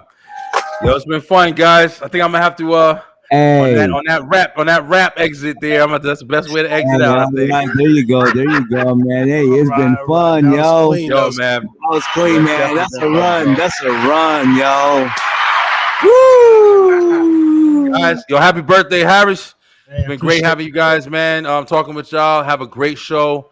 It's been a lot of fucking fun, man. I've been enjoying it. Great night. All right, brother, man. Absolutely, Love you, bro. man. Get some rest, Take man. it easy, y'all. All right, CA. Be good, yo. All right. bro. Oh, shit. Brian Bline Entertainment LLC. Go subscribe to his channel. Great content. And on all platforms, man. Just type in the Bline CA. I don't know what's going on if you come back in, but guess what? We're gonna keep the motherfucking party going because me and Ray is jamming over here. Oh, here we go. And you know what time it is? It's I just typed in Dirty South now. Let's just go all around the coast. Who knows? Well, let's kick something. Man, whatever it is, man, it's the purest form of artwork. Oh man, you having a good time, my birthday brother? I'm having a good time, man. We got about 45 minutes left in this beautiful birthday. Blessed be the Lord. Thank you. You know, on some really real shit. You know, it's every day, man. We get a chance to do it again and get better. Amen. B looked like you had a good time. Too bad for CA though, because she was, I knew she would have, dropped some dimes, man. If you like, we're still here. I don't know. Oh, she comes in back. No, it's nice, man. It's like having the female's perspective is always good. Hey, and thank you guys, man. Thank you, Bline, for coming through, man, for the PubBash NCA, because once again, like I say, man, anybody can be anywhere. That's why I don't get about these other artists, celebrities, man. Appreciate people because time is precious. So when people choose to share their time with you, it's maybe I don't do a good enough job of that. Sometimes I feel like I'm too short, or I'm too greedy, or I'm too selfish. I'm just too. I'm a pretty patient guy, but sometimes I feel like, damn, like, why do I feel like that? Even sometimes when I'm like bothered, like I'll help a motherfucker out, but like I don't like to be bothered sometimes, and I'm like, why do I get so irritated with little shit? I don't know. So, thank you to those, and for letting everybody speak their story here. Because we all got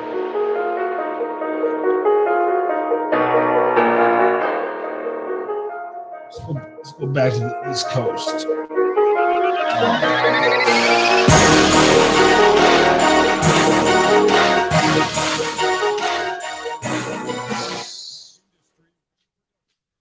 Yeah, we're tagging the hell out of beats.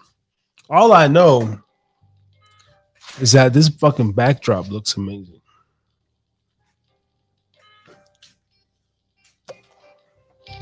I don't mean to toot my horn once again. What? Man, you too selfish. You need to kick back on your health, bitch. You too selfish. Laying in the cut, eating shellfish. Help somebody out, man. You got it. No, I really don't.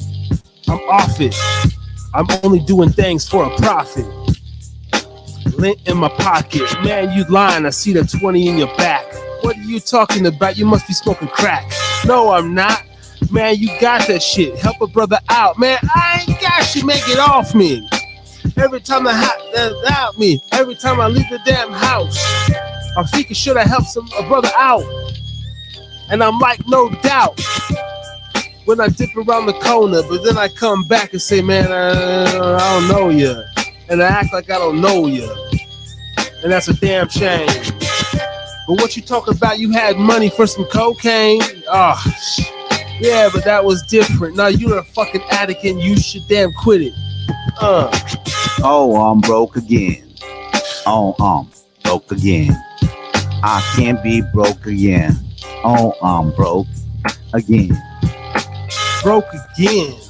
But guess what? You still my friend. But let's don't pretend that we both need some ends. Because in a minute, we won't have no friends. Yes, that's true. There's a lot of people Money is value energy. That is true. I like to make some more money, and I don't mind it. I don't mind if I gotta work. Everything just gotta work, because that's how it works. You just got to work. Don't complain about the weather.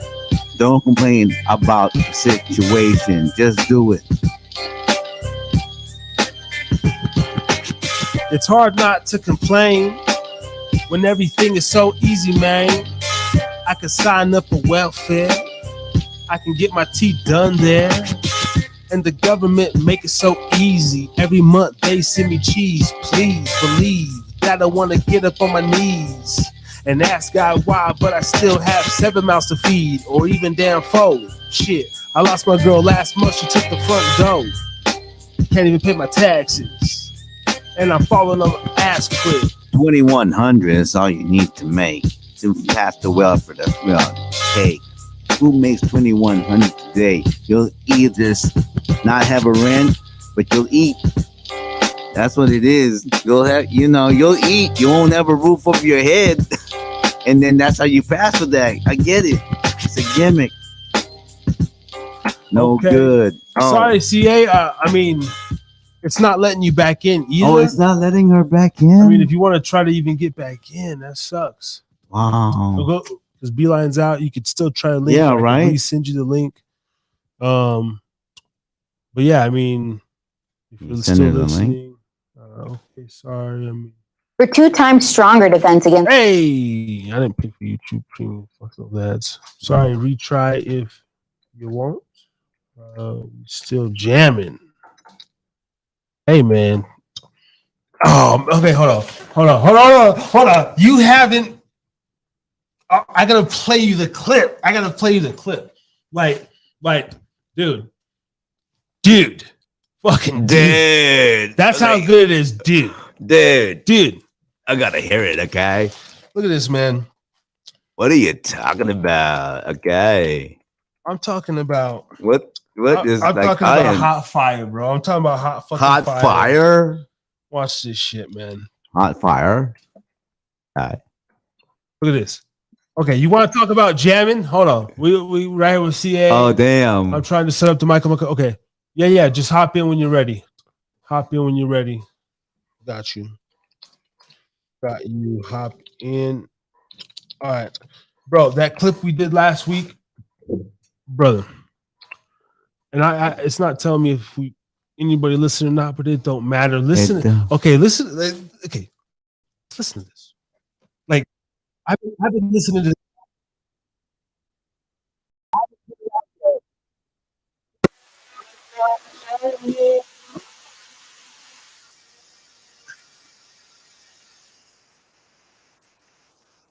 Like, really listen.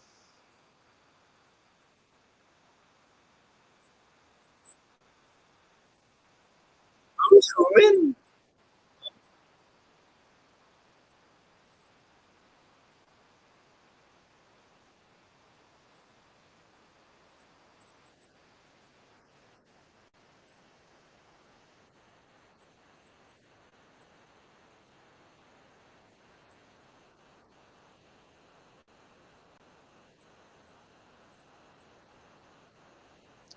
And then right here,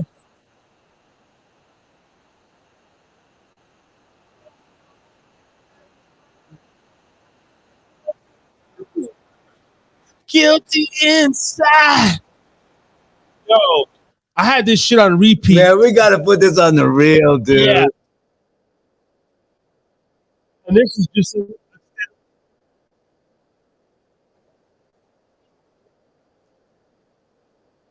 keep it to myself for now.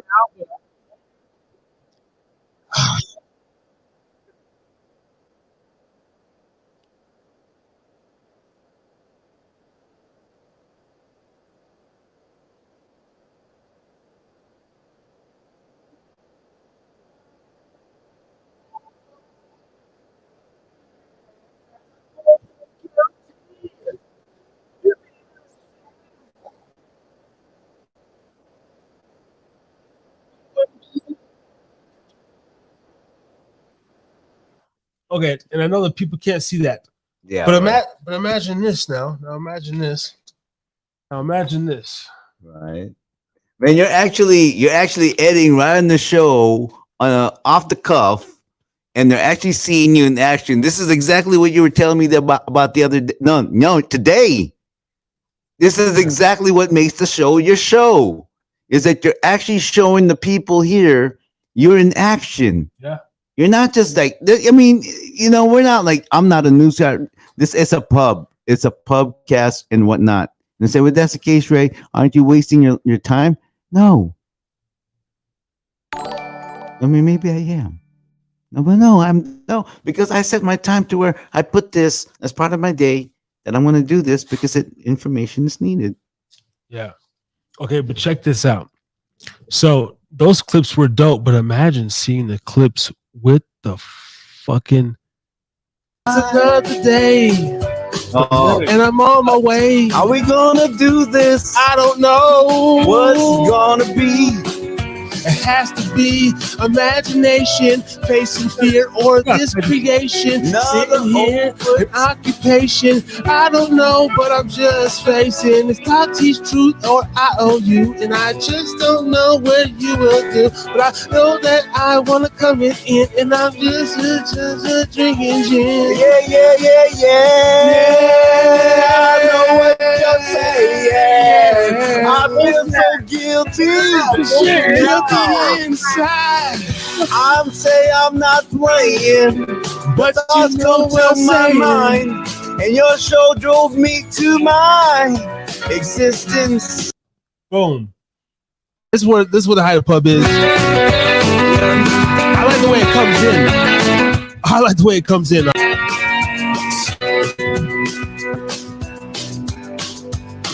Started. And I'm going right there. Okay.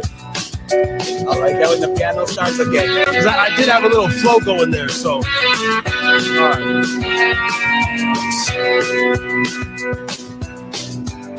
Y'all ready?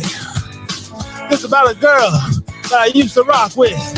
You know what it was? And I needed therapy. Content, man. Personal. Yeah.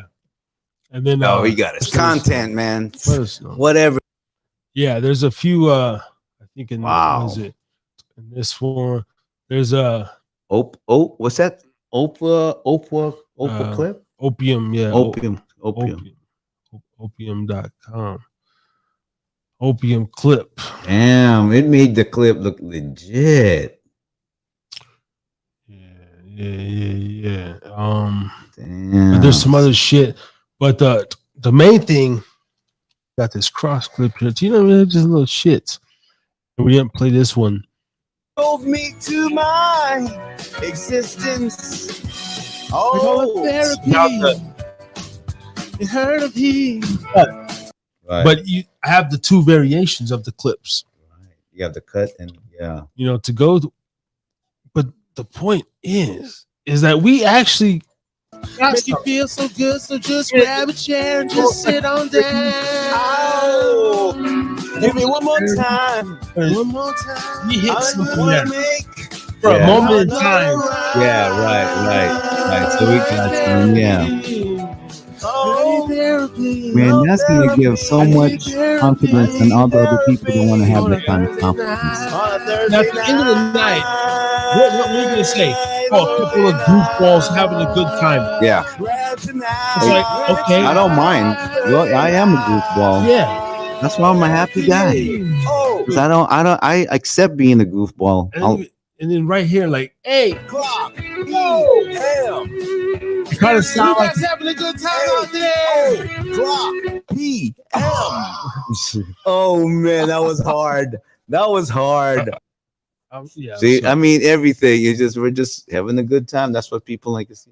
Man, that's great, dude. Man. Oh.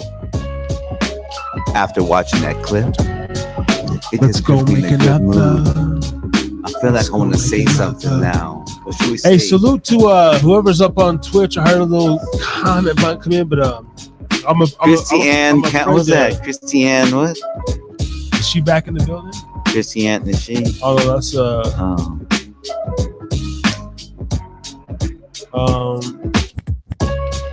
yeah. I could hit refresh, but I'm a little scared. Actually, you know what? Try it anyways.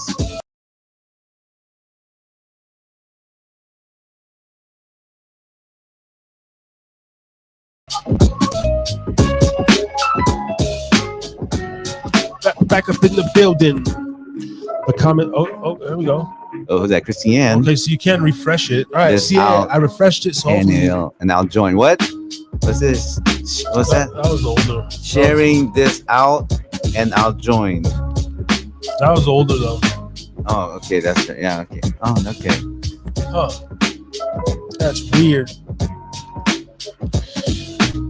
Yeah, man. Those clips. So, you know, like when I'm doing the clips, I'm kind of picking and choosing. Yeah. What feels like good to me, and so I'm like, sometimes I put out something for that, you know, like I don't know, for some reason I'm sitting on that clip.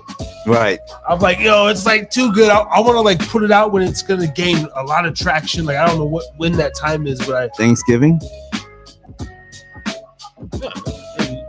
Thanksgiving. Well, that's a long time. I can't. That's too good. I mean, that's Okay. What's the next Halloween? Oh, I mean this week. Okay, but then this week, gosh, I thought you were talking about like with the F. Yeah. No, I mean it's not it's just like there's a progression. I have so many clips now. Like the more you just be throwing out there, man. You just do the Andrew Tate style. Just throw them all out there. Pretty much, yeah. That's what's happening, man. It's like until looks like we for my next trick. Yeah, we got a few people up in the building. I don't know if I just had to reset the screen, so shout out to everybody. Shout out to everybody. Podbean, pretty good tonight. Oh yeah, Podbean very receptive. Very receptive. I've been thank you, Podbean. More so on the shout out to people of Podbean. Yeah, thank you to ADMF. He's the ADMF champion of the night. Champion. No, we appreciate the engagement, man. This is just a birthday edition that I did, but it's really just off the cuff. It's a Sunday night off the cuff. Yeah. PubBash, B-Day PubBash, and been at this this Thursday night will be episode 80 is 85. 85, I believe it is 85. Can't keep up. Yeah.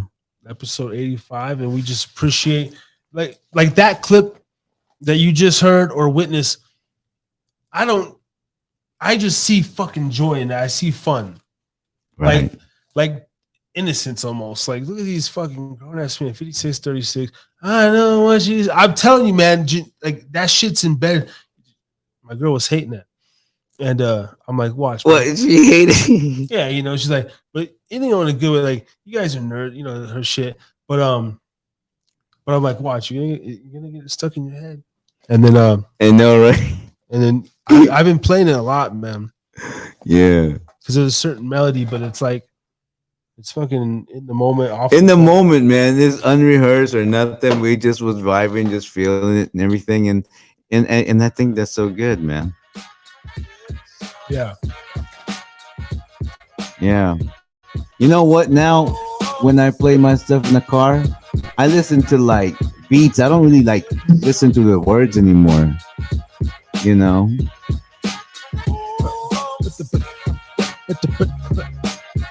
Man, I wish we could get Jonah on the line. Oh, you can. Just contact him. He's desperate. He'll get back in. But then I gotta turn off the beat. Oh, damn. Wait, no, let me use my phone. Well, see, give a call. Just see if he answers. Shout out, man, Therapeutic, bro. We gotta get some motherfucking spitters on the line, bro. It's been almost 2 years. Enough with enough. Come on, man. Get with it. Gosh damn it. Damn. Hop on the line. All the damn time. Hop on the line. All the damn time. You better hop on the line. It's about time. We're on the Therapeutic, man. In the Sunday night off the cuff. We're live on Harris Drink It Again Pubcast. Yes, live on Harris Drink It Again Pubcast. Can you hear it? Hey, man. Hey, can we send you the link? You check it on your phone? It's not gonna work, bro. Damn. Why you don't got hot Wi-Fi? Okay. What about this? Zoom. You get Zoom, and then I'll screen share. That's the very least we could do. Can we do Zoom? A Zoom link. Everybody got Zoom. If you ain't got no Talk Studio, you might have Zoom, bro. Everybody could do Zoom. You got Zoom? Or Facebook Messenger, I don't know. Or Facebook. Or Messenger. We got to get you on the show, Jonah. Come on, man. Don't do you actually have. I gotta be at work early tomorrow. I was gonna go to sleep and take my meds. Take your meds. What kind of meds you taking these days, Jonah? This is therapy night. Right? I don't see it. Let's talk about it. Okay. All right. So I guess you got to go to bed. Okay. All right, man. Have a good night. All right. Have a good night, brother. Okay, brother. Hold on. It's okay. That's all right. You know what? Sorry, children. But shout out to you, Therapy. Shout out to you. Literally, it's okay. Said he had to go to bed and take his meds though. Like it was like he's in a nursing home or some shit, man. That's what I'm talking about. Just the mentality though. Like I'm youthful. and you will never see me in a nursing home. I'm gonna die in an old rocking chair, smoking a cigar, drinking. No, man, everyone should really grow old gracefully. Life is too precious. I mean that too. It sucks, but it's precious. Oh, therapeutic. Okay. All right. Not to judge those. I'm just saying. It's okay. Hey, we'll still keep going on. No judgments. Okay.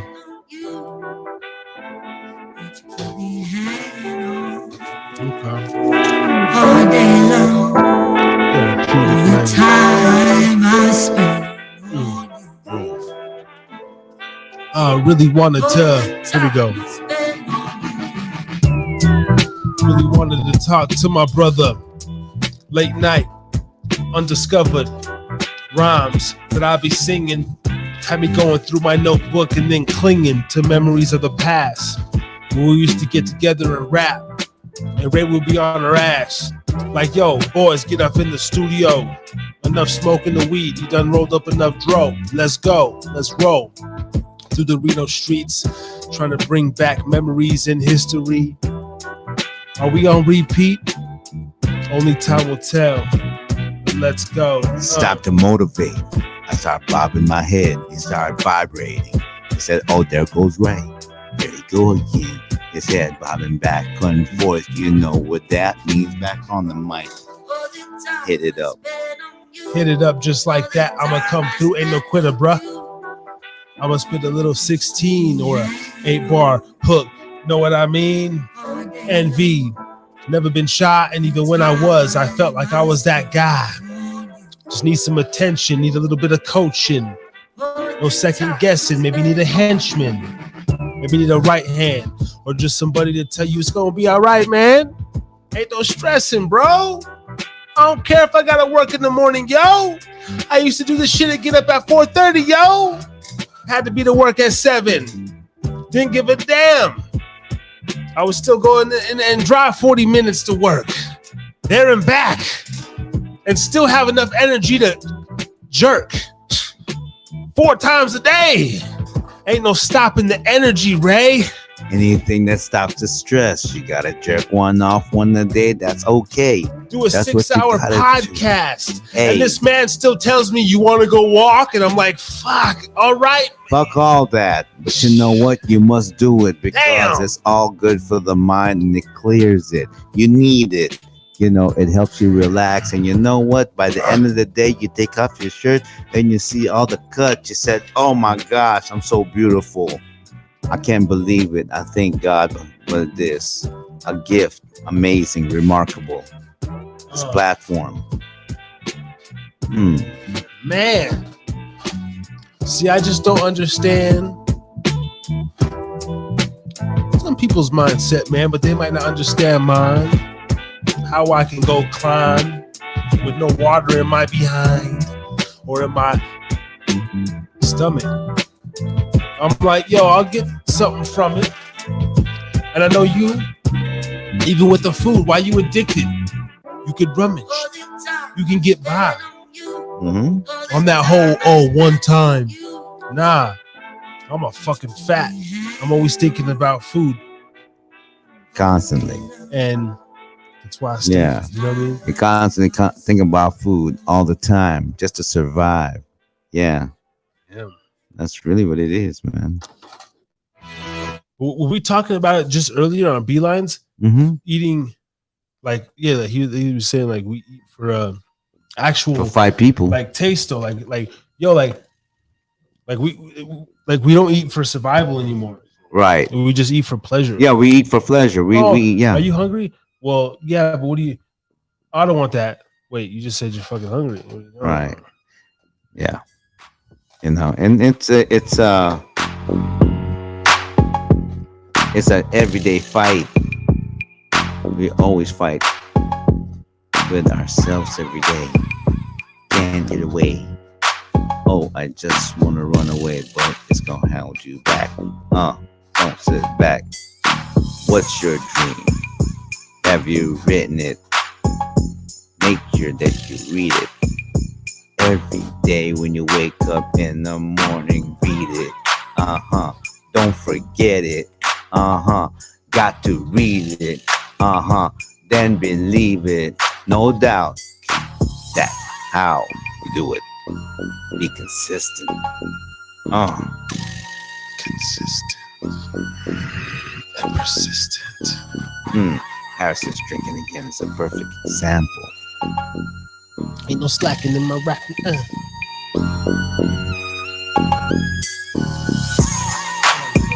Ooh, he hit a jumper right there. Oh, yeah. Come on now. Yeah, I know I'm a little slow in the raps today. I know.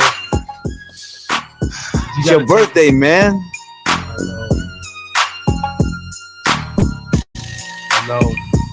Oh, come on. Ain't no place for a 36-year-old rapper freestyler. Man, anymore. Fuck that. It's your platform, man. It's your stage. It's your show. It don't matter how old you are. You run this. You know what? Ain't nobody gonna sign you but you. You own you. That's good. Well, first of all, I'm not even don't even want to be a rapper anymore. No, I'm so entertainer. You're an entertainer. You're not a rapper, dude. I mean, rapper is just one category. You're an entertainer. Content. Yeah, entertainer. That's why people, you can't spit. You gotta feel it. You literally gotta feel it. Yeah. At least that's how I do it. I'll be like, I'd rather be, you should have went right there, or you should have and then maybe find a beat, Yeah. Because I'm gonna come through with something in about 40 seconds or a minute. You just might have to hold it down for a minute. All right, then there we go. That's okay. That's why I like. I'm still learning. Buddy off in Arizona. Back in the day, let me go and talk about back in the day, man. Hey. With the backpack music, chilling. 2007, man, making the killing. Selling my CDs out the damn trunk. Headed to Wendover where I gonna get fun for the weekend. Pass up to Ely, man, you tweaking. Laying in the cut. Off the Northwest like what? Ray from the Bay. Chillin' with the Quest, man, have something to say. We come through with the Jennifer member's wife, man. I remember sitting there being a youngster, you in the kitchen, making some moves, talk about Yam Jam, paying some dues. Black Rock City All Stars, Mega and Platinum, kicking up dust. Janice Carter, she's the one. The fuss. Still doing the thing in the town. Hopefully we get her on the show, make round, man. Juicy. Juicy. Jams in the juice. Jams in the juice. That's her name, right? Janess in the juice. Show, get them on the show. We promote like hoes, cause we the biggest hoes we know. And you just know for sure when we do it off the cuff. The damn flavor. We just dancing. We can make a rap about the Vitamix, tell you how to get the quick fix off your greens. You know what I mean? Good time. Wake up in the morning, put a little banana and orange in, mix a little spinach and some ginger. Then you're gonna get a little tickle in your penis, cause your blood is flowing. No more coffee, no more Red Bull. I just want you to get healthy so you can be like me and live wealthy. Walking. We go motherfucker walking. 3 laps. That's what talking. Take off that shirt, then what you see? All muscles glowing. You're glowing. You're flowing. Sexy as fuck. Sitting out scriptures every morning, even when I'm damn yawning. I look at the shit and I'm like, but I know that he's gonna send it anyway, cause he already explained. Well, this is my way to communicate, even if I'm not here from the grave. Gonna have that faith, rock steady. Leave a legend. That's what you do. Leave a legend. You're not done. Leave a legend for your family, your son, your daughter will follow. Leave a legend. Leave a legend. Be a legend. That's what. That might be.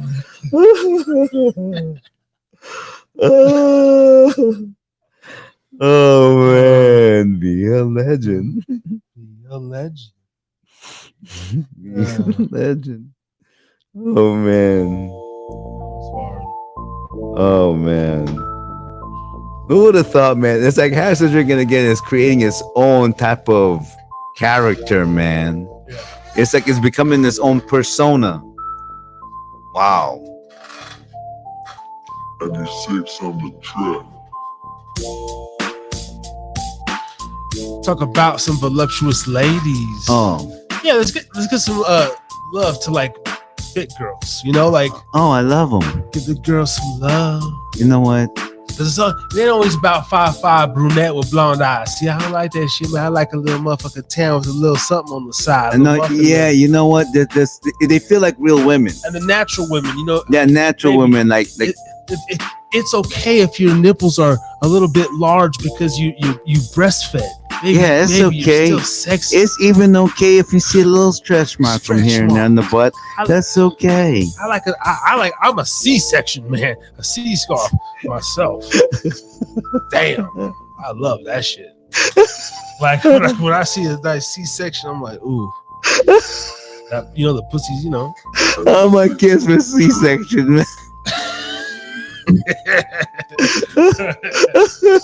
Damn, that scar. Oh, that scar is sexy. No, for real. No, really. You know what? The women are just beautiful. They're just beautiful creatures. Yeah. You know. So you know, I really just really respect. You know, they smell different. They look different. They have a different stare. You know, and really, as a man talking to women, not trying to flirt, not trying to get over. I just want to let you know that, you know, yes, you guys are important. And if you give us a feeling of some importance, it's amazing what we can do for you. You know? And I understand there's some guys out there that may be a little too much. They're maybe too over possessive, or maybe they're too abusive, or you know, so I get it. And then there's some women that it just seems like that's the guy that they always fall into. You know, I get that too. You know. So what we're trying to do here, Harrison's Drinking Again, is that, you know, we're calling out all men. How to be a man from a man. And how to become a man? Talk to men. Ask their opinion. That's my opinion. Yeah. You know, learn from Shout them. out Don't argue CA with them. And Bline though, yeah. That's how it is. Going back to voluptuous women, you know what? You know, I put more criticism on a guy than the woman. A woman, you can be a little plump, a little bit chubby, kind of like that. But for a guy, you gotta be in shape, dude. You can't have the belly, dude. It's not fair to the wife. Well, but see, I know what you're saying. I know what you mean. But a lot of, and this could be an epidemic, and that we should have a little more women on here. But you'll be surprised even how many women I've came across that, and some of my homies are a testament to it. I'm like, damn, you guys, like women, the dad bod thing is in. It like there is this thing to where, and I've had numerous even women tell me like, yeah, you know, just like we want a little something. They're like dad bods. Let's say, okay, let's talk about dad bods, right? Dad bod doesn't mean that you got a belly. Dad bod could be like you. Like, that's a dad bod. Not that you got a belly. It's just that, you know, you probably weren't as cut as you were before, but you still got the form. You ain't got a gut. Yeah. That's because a gut, that's not a dad bod. Yeah. You know, that's not a dad bod. A dad bod's got a little bit of handle.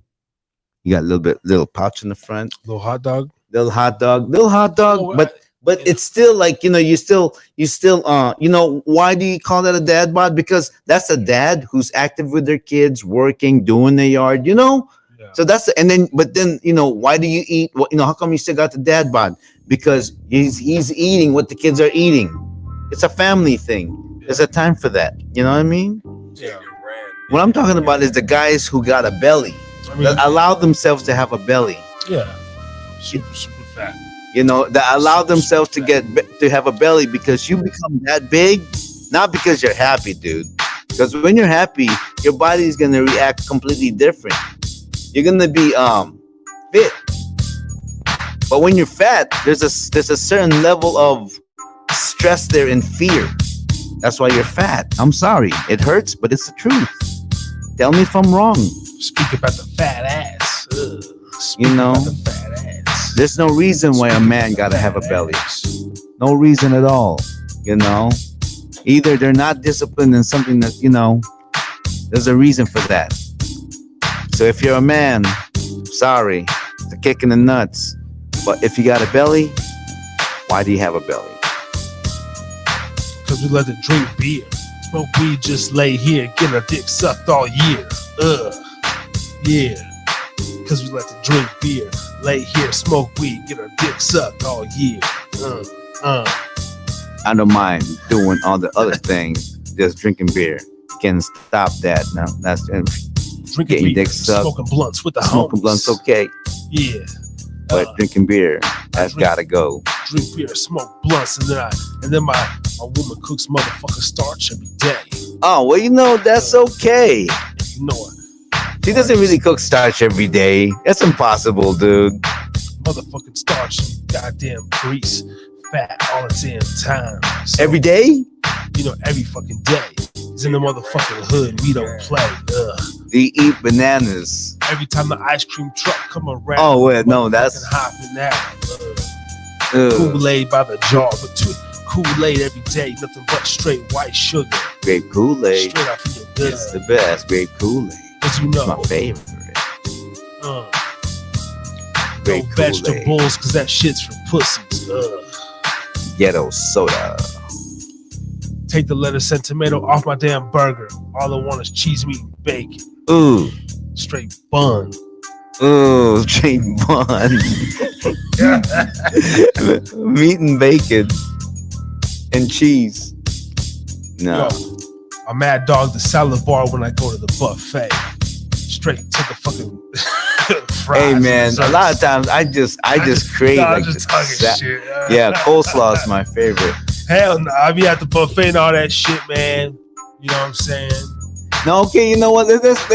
We kind of got lost in the sauce here. No, you're talking about thick women. Yeah. Like we don't mind if the nipples a little bit, and you said you're a C-section kind of guy. Yeah. That's a turn on. You know. Oh wait. Little stretch marks, not bad. I have to resend the link, yeah. So naturally, yeah, man. I've always been a natural guy. Like the media can't persuade me in any way. I've always had my my personal thing of beauty, and I've just Yeah, we all do. It's like, you know, what I see is beautiful may not be. When I was young, right before I had a son, I put out a clip. You know, I was with a sugar mama, 48, and all this stuff. I still found older women attractive. Like, I don't know, there's something like cool about them. But then even after my son was born and seeing like, you know, and then seeing his mom and shit, and like, just kind of like, wow, you guys' body goes through some fucked up shit.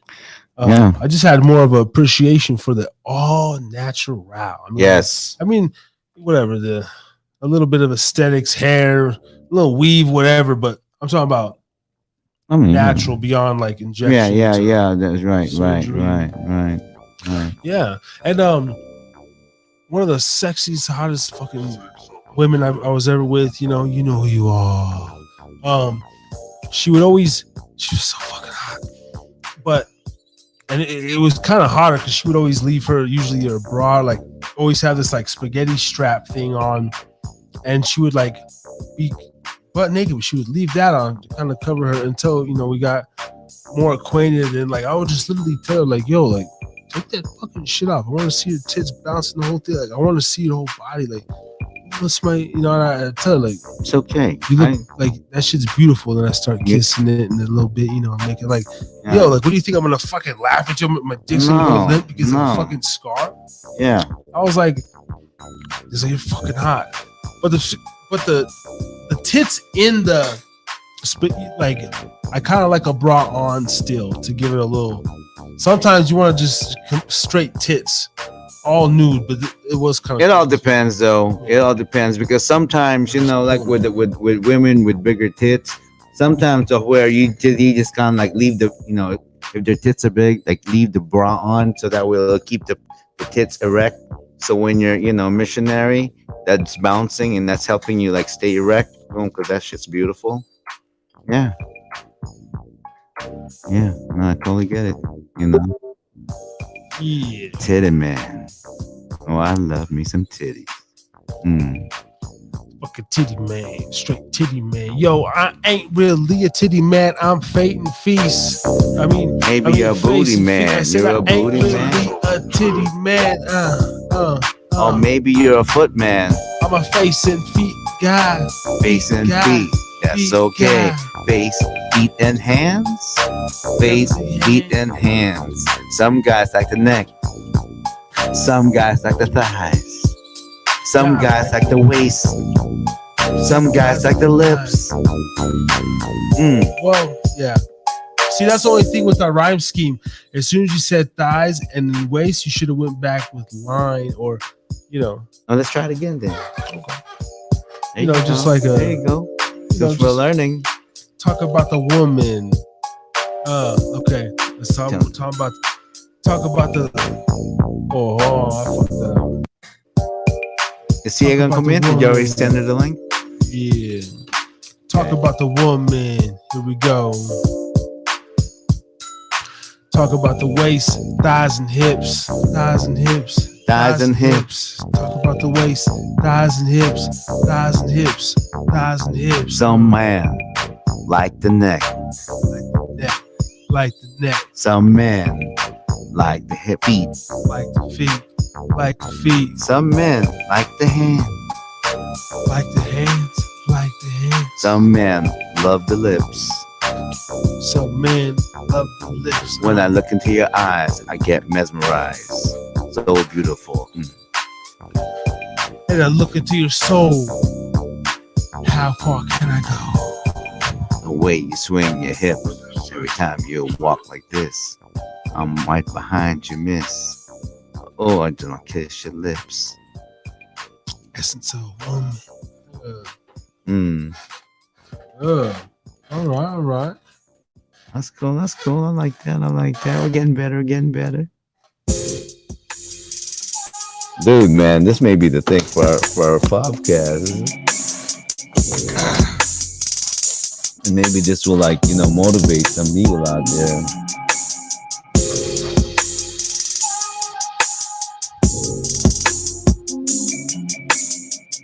Now, actually, I wanna invite Brother Justin because he can freestyle and he makes beats. So okay, I'm gonna bring him.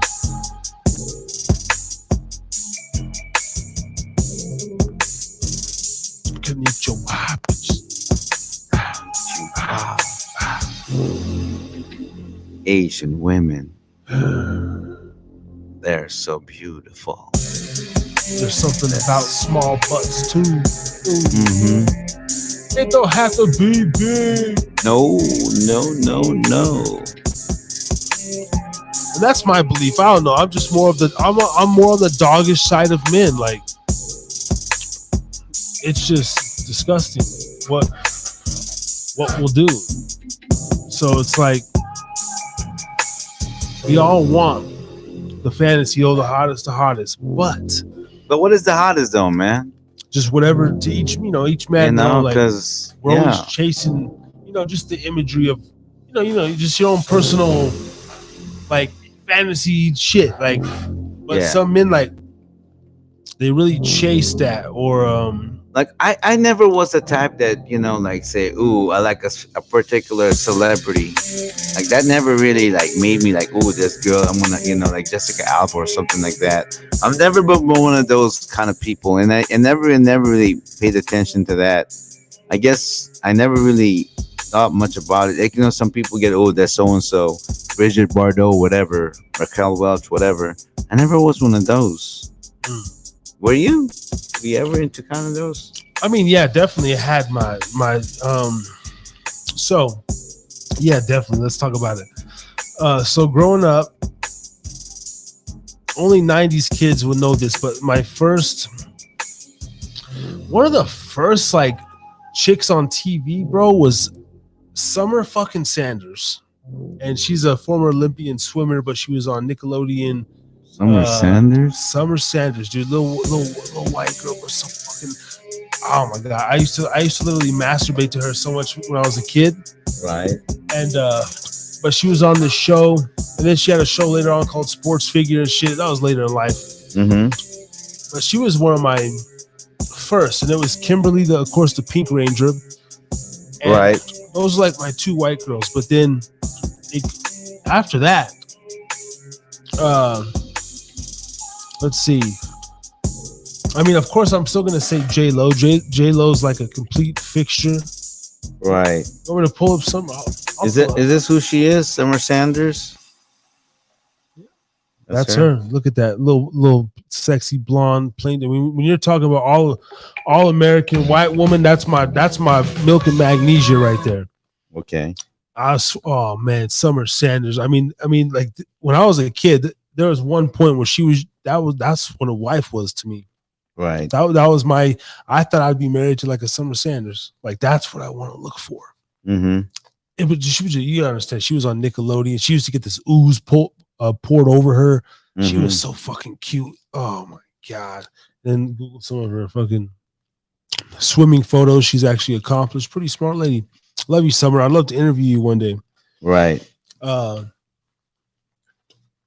then of course, I was hooked by the first white woman that I actually would say, if I have a white girlfriend, the one that I would choose is, for some reason, the girlfriend from Karate Kid, the first one. That one. I don't know why, man. I look back at her, I'm going, really? Wow, yeah. But she was my first. Like, if I had a white girlfriend, that's the woman who I want to be with. Yeah. But I like them highness. Latinas be the finest. So black girls. All Latinas and world. Asians. Motherfucking Asians. And even some black girls. I like them. Pretty faces, beautiful eyes, sexy lips. Let me just run down. I mean, Summer Sanders, of course, there's every boy like Britney Spears, Mandy Moore, Christina Aguilera, Shakira, Jennifer Lopez. But then my all-time favorite personally is Megan Good. Megan Good, baby. I don't give a shit. I know you're highly wanted by all these celebrities and stuff, but if you're really a Christian woman and all this stuff like you say you are, I mean, maybe you deserve a brother like Ray, but baby, trust me, you will have a better life and a time with just a cat like myself. And I'm not going to use you for a come up, baby. Megan Good, Goode. Megan Good. She's my all-time favorite. Oh wait, hold on. I mean, of course, it was like Sanaa Lathan, Essence Atkins. Is that her? Yeah, it's one picture. Oh wow. Of her. Okay. The most beautiful lips. She went through this phase where she's got some crazy hair. I mean, she looks hotter when she's like that. I don't like some of the recent stuff. Shorter hair. Yeah, like there. Dude, completely flawless. I mean, she's all natural. Like, well, she might have even some lip work now. Who knows these Hollywood bitches? But I like those girls. Essence Atkins, Sanaa Lathan, Eva Mendes, Persia White from Girlfriends. That was my favorite girl in Girlfriends. Actually, her, I mean, she's old now, but when she was younger, what's her name? If I had a white woman was my ideal, so beautiful, Jennifer Connelly. I just love that dark hair, light eyes, beautiful. I mean, she's older now, but that's my thing. Jennifer Connelly. Yeah. Yeah. Oh, well, hold on. Helen Hunt was mine. Oh, Helen Hunt, yeah. Helen Hunt. There's something about Helen and Julia with that long neck. Talking about necks and that big nose, that long neck.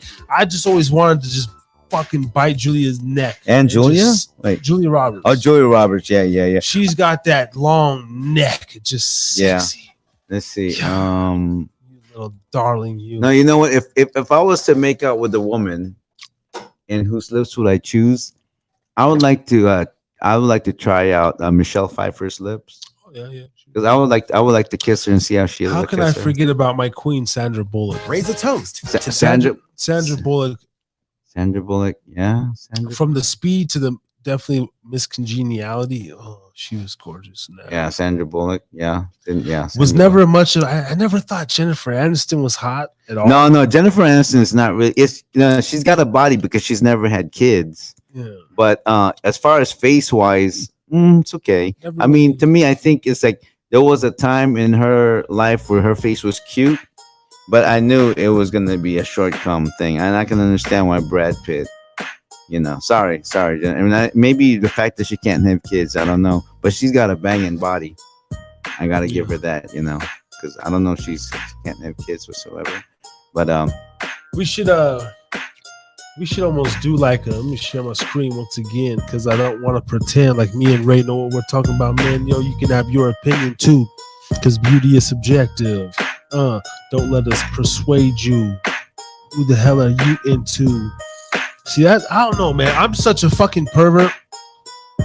I see like so many women, and I've actually had this, like you walking into a store, just people in general, mostly like just men, or like you go in some place and or even when I'm working these little events, right? I kind of get an idea who I'm working with. Like, damn, look at that. And some guys are like oblivious, and they're I'm like, he's, some guys are like, yeah, I see fucking beauty everywhere, man. I swear to God, like everywhere. Even in the I like that awkward beauty. Like I like chicks with like long noses or kind of funny eyes or big eyes, and like animated kind of. Yeah, like I've always been attracted. Like you don't have to be like I'd probably like a gimp foot or like a little limp, I just, you know what? I don't know. To me, it's just, I just like interacting with women. Damn. Not necessarily like flirting and all that. No, because that's not my game. I'm not really into like always. But I'm like, not that I gotta be friendly and all that stuff all the time. But I just, I just like their presence. Yeah. So. Yeah, keeps me company, and women. Like the attraction.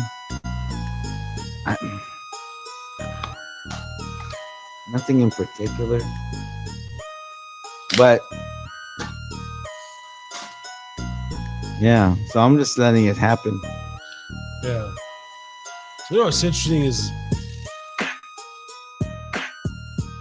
like, let's say from a fantasy weak man standpoint, like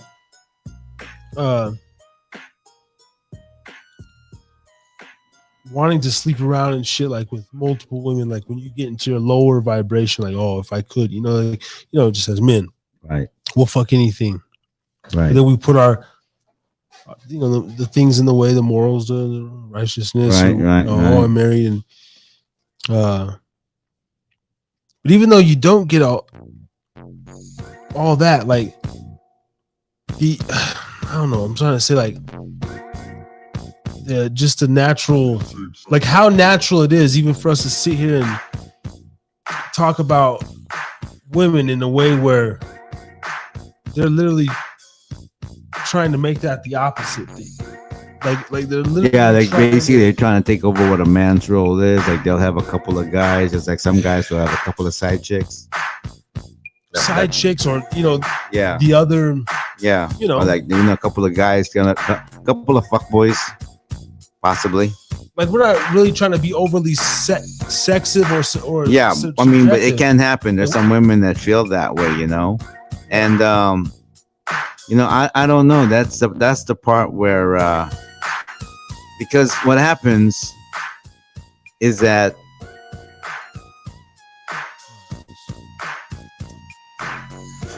I know, like a lot of guys, you know, when the woman has a lot of body count, her value goes down. It does. And shit's kind of hard. you know, I guess to me, it's like as a man, all I can say is that increase your value. Always have women be attracted to you. And I'm talking some guys, you know, like I was talking with a guy from the house. He's like, oh yeah, these women, but it turns out he's 24 and these women are like 32. They're cougars. You know, that's why I'm going. Of course, man, you're the little fuck boy. You know, don't want nothing to do with your young bud. It's just that they're at that age where, you know, they want a little, you know, young and virile, you know.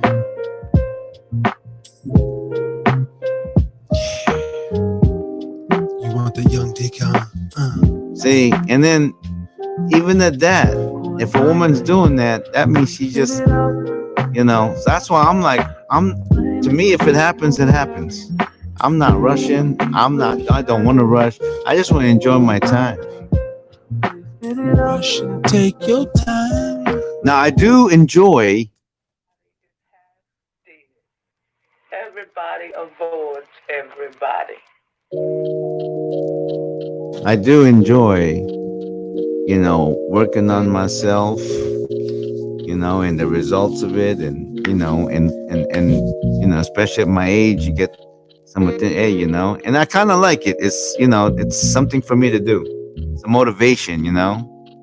So, plus it feels good too. The fact that I'm going, you know what, it can be done, and it makes you like. Everything that you ever put in your mind that you want to do, it can be done. So this is just one part, you know. Like I did the 3 pillars of happiness. I was wrong. I said relationship, health, and wealth. No, wrong. It's actually health, wealth, and relationship. Health, wealth, and relationship. Okay.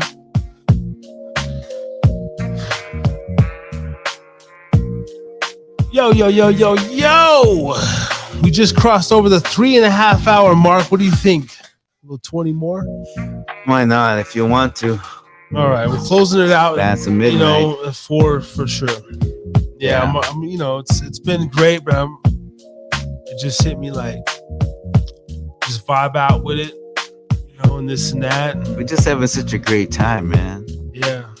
It's been a good night, man. Great traction. Great. I mean, too bad for CA. CA was there hanging. But I was just looking at this. I'm like, okay, 4 hours. We did almost 2 over there. This is another 6 hours in my ass bone. Hold on. Oh, Yep, stretch it. This chair. God damn. Man, I hope that chair doesn't damage your lumbar.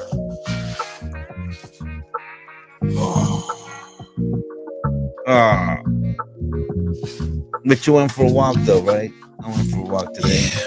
Yeah, I did my 3 lap. I did 2. You know, I did a little 2 in the rain. That's good. It was still roughly 6 miles there and back. Yeah. All 6 miles. Huh? And it was just, I was drenched in the rain. And I just had to hang. Nobody was out there, just a few.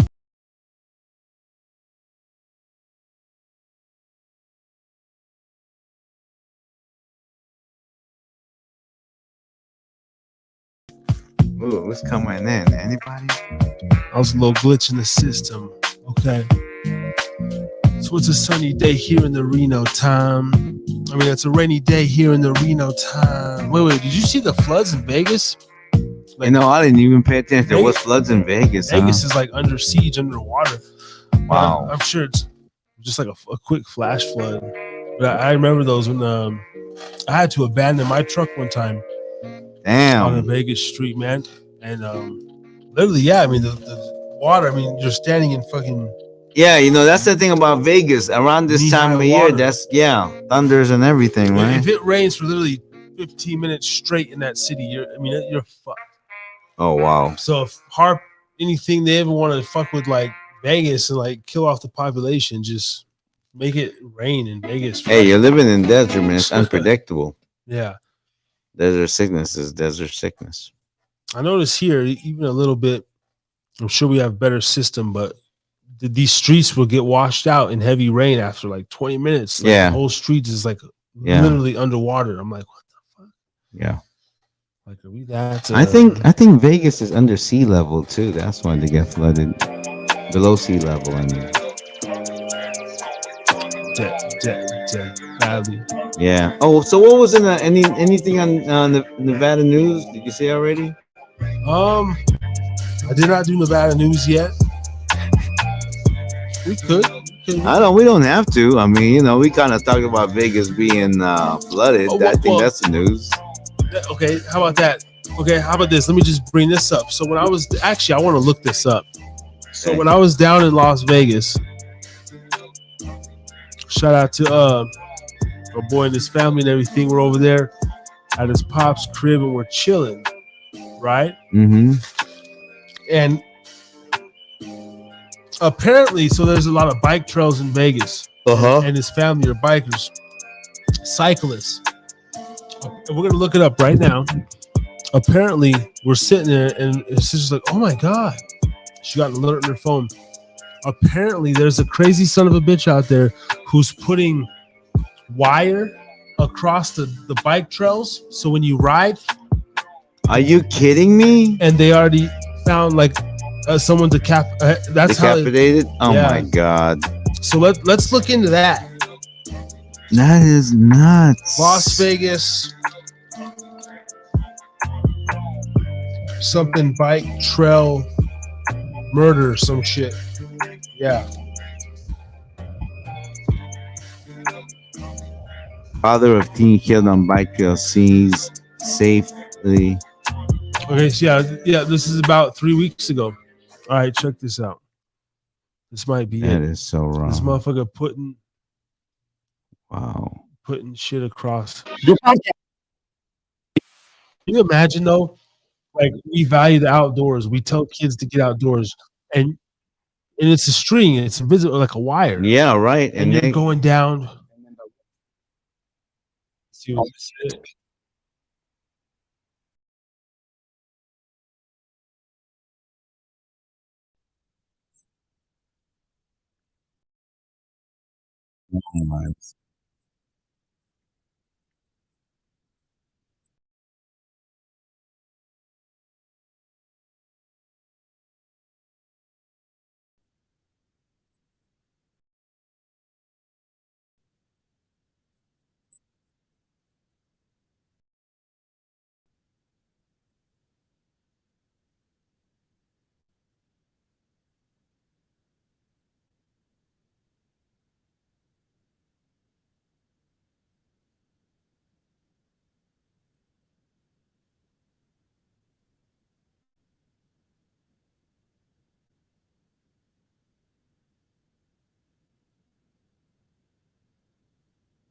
Oh, wow.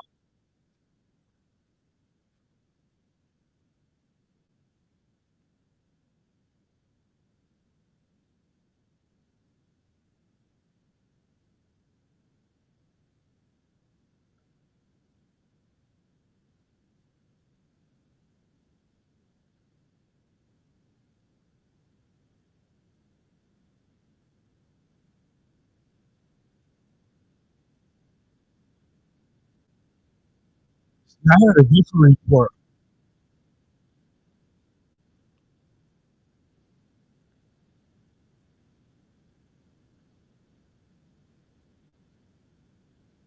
Oh, what's time or what? Wait a minute. Just said it was.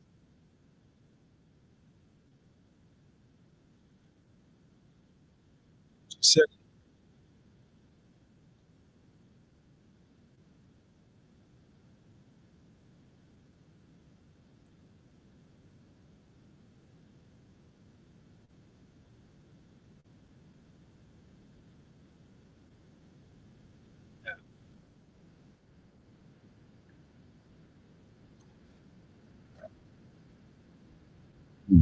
Duh.